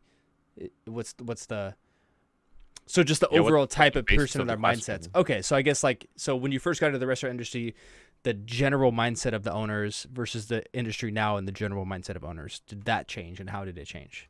So I think restaurant owners nowadays are very different from when I first got into the industry. Okay. When I got into the industry, well, of course, when I got into the industry, I was mainly working corporate, right? So I mean, it was already established restaurants and what have you. But I think restaurant owners a lot of them were really focused on like being an establishment of their community. Building themselves up within their community and not trying to overreach, not trying to be more or bigger than what they were really. I think now, particularly with stuff like with shows out there like Hell's Kitchen, Kitchen Nightmares, with the whole popularity of celebrity chefs, I think a lot of people are trying to open restaurants just to gain notoriety. I think a lot of restaurant owners there are a lot of people getting into the restaurant business having never of owning more than anything, not knowing how restaurants run, having never worked in a restaurant, and that's a very kind of a very almost like a harrowing thing to think about. Um, for me, it's very frustrating. I've been in this business for so long and tried to learn every aspect of it to where I can hopefully run a successful restaurant if I'm ever able to get the funding and get in that space. Whereas these people, like, you know, they're particularly like I said on Kitchen Nightmares, they take like their life savings and just dump it into a restaurant and have literally no idea what they're doing. And it's and I look at them and I'm like I could have taken your money and built you like an actual successful restaurant, as opposed to you just buying into something and not knowing what to do. I also think a lot of people, a lot of restaurant owners now are trying to try and make something bigger than what they need to be. Gone are a lot of the days where people were just, this is my restaurant and it makes me a living and it pays my bills and that's enough. I think people want notoriety. People want to be famous, as opposed to buying followers. Yeah.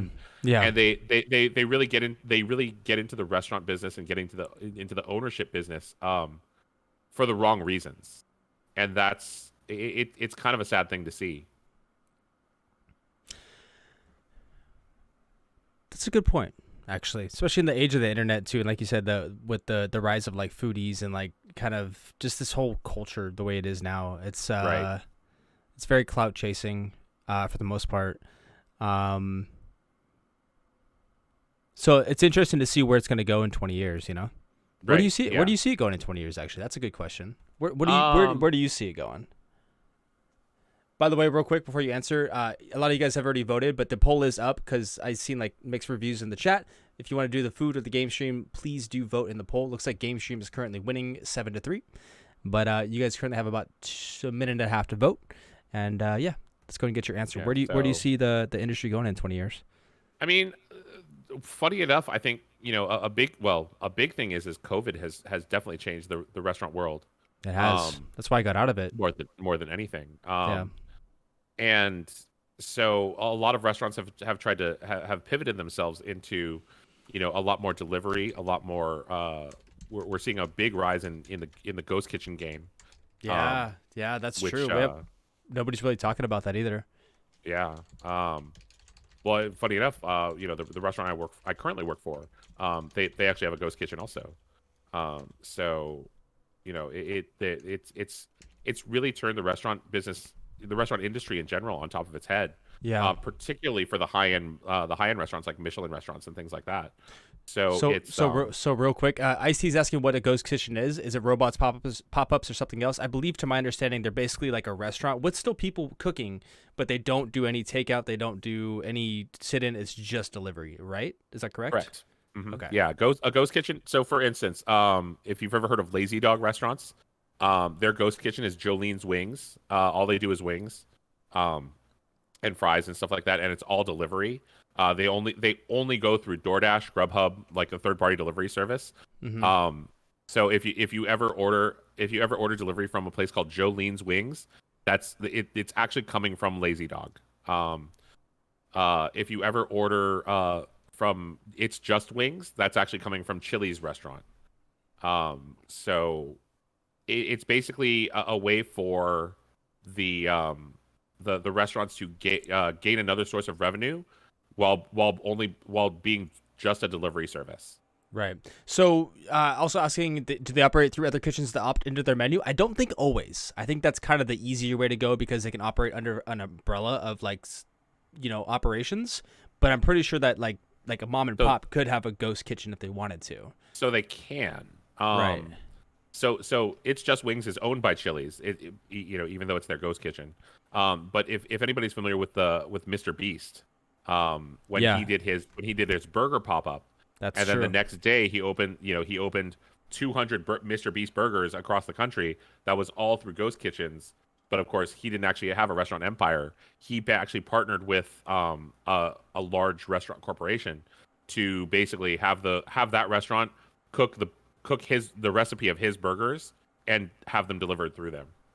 Yeah. So there's a lot of ways to go about it, but it seems like at least right now, because potential like risks and stuff involved, because it is a new concept, I think a lot of the bigger corporations are kind of, and the thing is, like, now they're operating under they're not operating under Chili's or whatever else. That it's a way to kind of capitalize on a delivery service, but also like potentially reducing costs, because you're not having to worry about certain insurances or overhead or seating, because it's just the delivery service. It's a new concept. It's a very new concept, and it's interesting to see where it goes, and it is definitely going to be a big part of the future. I don't think restaurants will go away completely by any means, but sit down service is never going to go away completely ever. Yeah, it's just because it's an experience, like it's something that people want to do. I like to sit down, and like having the food like literally out the kitchen, boom, you're eating right there. Like delivery, there's ways to keep it hot and stuff like that, but it's never going to be the same. Well, and then you got to think about like, I mean, that like if there's no sit down service, there's going to be no such thing as a Michelin starred restaurant. That's true. Yeah. So if it is going to go away, it's probably going to be a long time. But yeah, it'll never go away, because there will always be people who want to go out to eat and have that experience. True. Yeah, but yeah, definitely with COVID happening and everything else like that, I obviously takeout delivery just completely just jumped 10 years ahead of where it would have been if a pandemic never happened. Same thing with online shopping and all this other crap, because people not only feared going out, a lot of times they didn't even have the option to. There's some counties, especially like outside of the U.S., that like, hey, if you're not going for essential services, you're not leaving your house out of 10 miles, which is just insane. Yeah. But yeah, so that's kind of what that is. And sit-down service is more than 2,000 years old. That and brothels won't disappear. Wait, are you talking about it? Oh my dude, Nerdmeyer, get out of here! Get out of here. Anyway, I mean, so he's right. You're not wrong. Okay, but that's for the after show. We'll talk about that in the after show. And more to the point, like with third-party delivery services, if anybody ever wants to come chat in my stream and like hear me bitch about it and why I hate third-party delivery services like DoorDash and Grubhub, you are more than welcome, because I will always bitch about them. Yeah, definitely. But yeah, I mean, that being said, even if you don't want to hear him talk about that topic, his streams are amazing. I know that he, like I said, got a new job. Rumaki got a new job. He's still trying to figure out what his stream schedule is going to be looking like in the next couple weeks and or months. But, I'm committing to every Tuesday morning. Every Tuesday morning, what time? 11 a.m. Pacific to 2 p.m. Pacific. There you go. So 11 a.m. Pacific. 2:30-ish. Yeah. Obviously, subjective. But yeah, definitely go check out. Go pop a follow if you've not already. Rumaki75 on Twitch, as well as I believe Twitter and maybe Instagram as well. So definitely show some love. And Panda's gonna be in the after party. Looks like it. Let's go, baby. So I have one final question for you. If you want to put the name of the person we're gonna rate in the chat, go ahead so I can copy and paste it. It is the game stream that won 8-4. Yeah. So if you want to put their name in. Oh, I already I DM'd it to you, but here it is anyway. Okay, cool. Hey, I love the name too. Let's go. Awesome. So my final question for you, Rumaki, is what is your goal for 2021? It could be streaming, it could be the restaurant business, it could be just as a personal level, whatever it may be. What is if you had to pick one goal, your main goal for this year? So let's see. I don't really have any like huge goals for this year. I mean, one of the main goals of this year is basically just to like get my life back to where it was, something resembling what it was before. Pretty much all of last year I was relegated to my apartment because of COVID. I was relegated to, and since I moved here right before the pandemic, without a job and without any in real life friends. It's pretty much become a whole, it's become a concept of making friends in this area, which I've slowly been doing. We've started hanging out, so that's a good thing. And basically getting back into my industry and let's be real, kind of relearning how to be a good server. But as far as like something, I tell people I didn't make a resolution, a New Year's resolution. I made more of a New Year's goal. and that goal was to learn how to sharpen by whetstone as opposed to sending my knives out to be sharpened. Okay, I like that. Yeah, I think we're all kind of starting to kind of try to move towards that in terms of, like, you know, getting life to where it kind of was before and this and that, and figuring out like kind of the new normal as they're calling it. Yeah, because like let's be real, like it's never going to go back to exactly what it was, but we're trying to get, you know, we're at least trying to get some semblance of what we used to consider normal. Yeah, I agree. Awesome. Well, I think you know, you got the new job, like I said, and you're it seems like you're heading in that direction as well. We're gonna go ahead and raid Matcha Love here, guys. Thank you guys so much for asking the questions and just being an amazing audience today. Obviously, a lot of food talk today, which was to be expected. That's why I said, hey, don't come hungry, and even if you already ate your dinner, you're probably gonna get hungry again. But regardless, it was a fun show. Definitely the first show that we've really talked this extensively about food, and you're the first guest that I've had on the show that like has worked in the service industry for some years, just like I have, and it's a lot of fun, man. It's a lot of fun. Yeah, no, I appreciate it. Thank you so much, Cinematic Mike, for having me. Thank you so much to the community for coming and hanging out and asking such great questions. I hope to see you all. I hope to see you all again soon. Yeah. Thank you for talking shit on Bobby Flay. Says Ice T. All right. Anytime. All right, you guys. Thank you so much. We normally do the podcast on Wednesdays. We did it on a Thursday today because I had a video shoot yesterday. So if you guys do enjoy this content, make sure you follow, obviously, this stream. Follow Rumaki75 if you're not already. And we do podcast every single Wednesday. So I will see you next Wednesday if you enjoy this content. If not, we stream Sunday through Thursday around 9 p.m. Pacific every day on Twitch. Or every day within that span. So regardless, you guys are fantastic, and I will see you guys in the next one. Hey guys, that concludes this week's episode of the podcast. Please be sure to like, comment, subscribe, and even share it with a friend. Huge shout out to our guest this week, and just a reminder, we do stream the show every single Wednesday at twitch.tv/cinematicmike. So pop on by, ask some questions, and we'd love to see you there. Peace.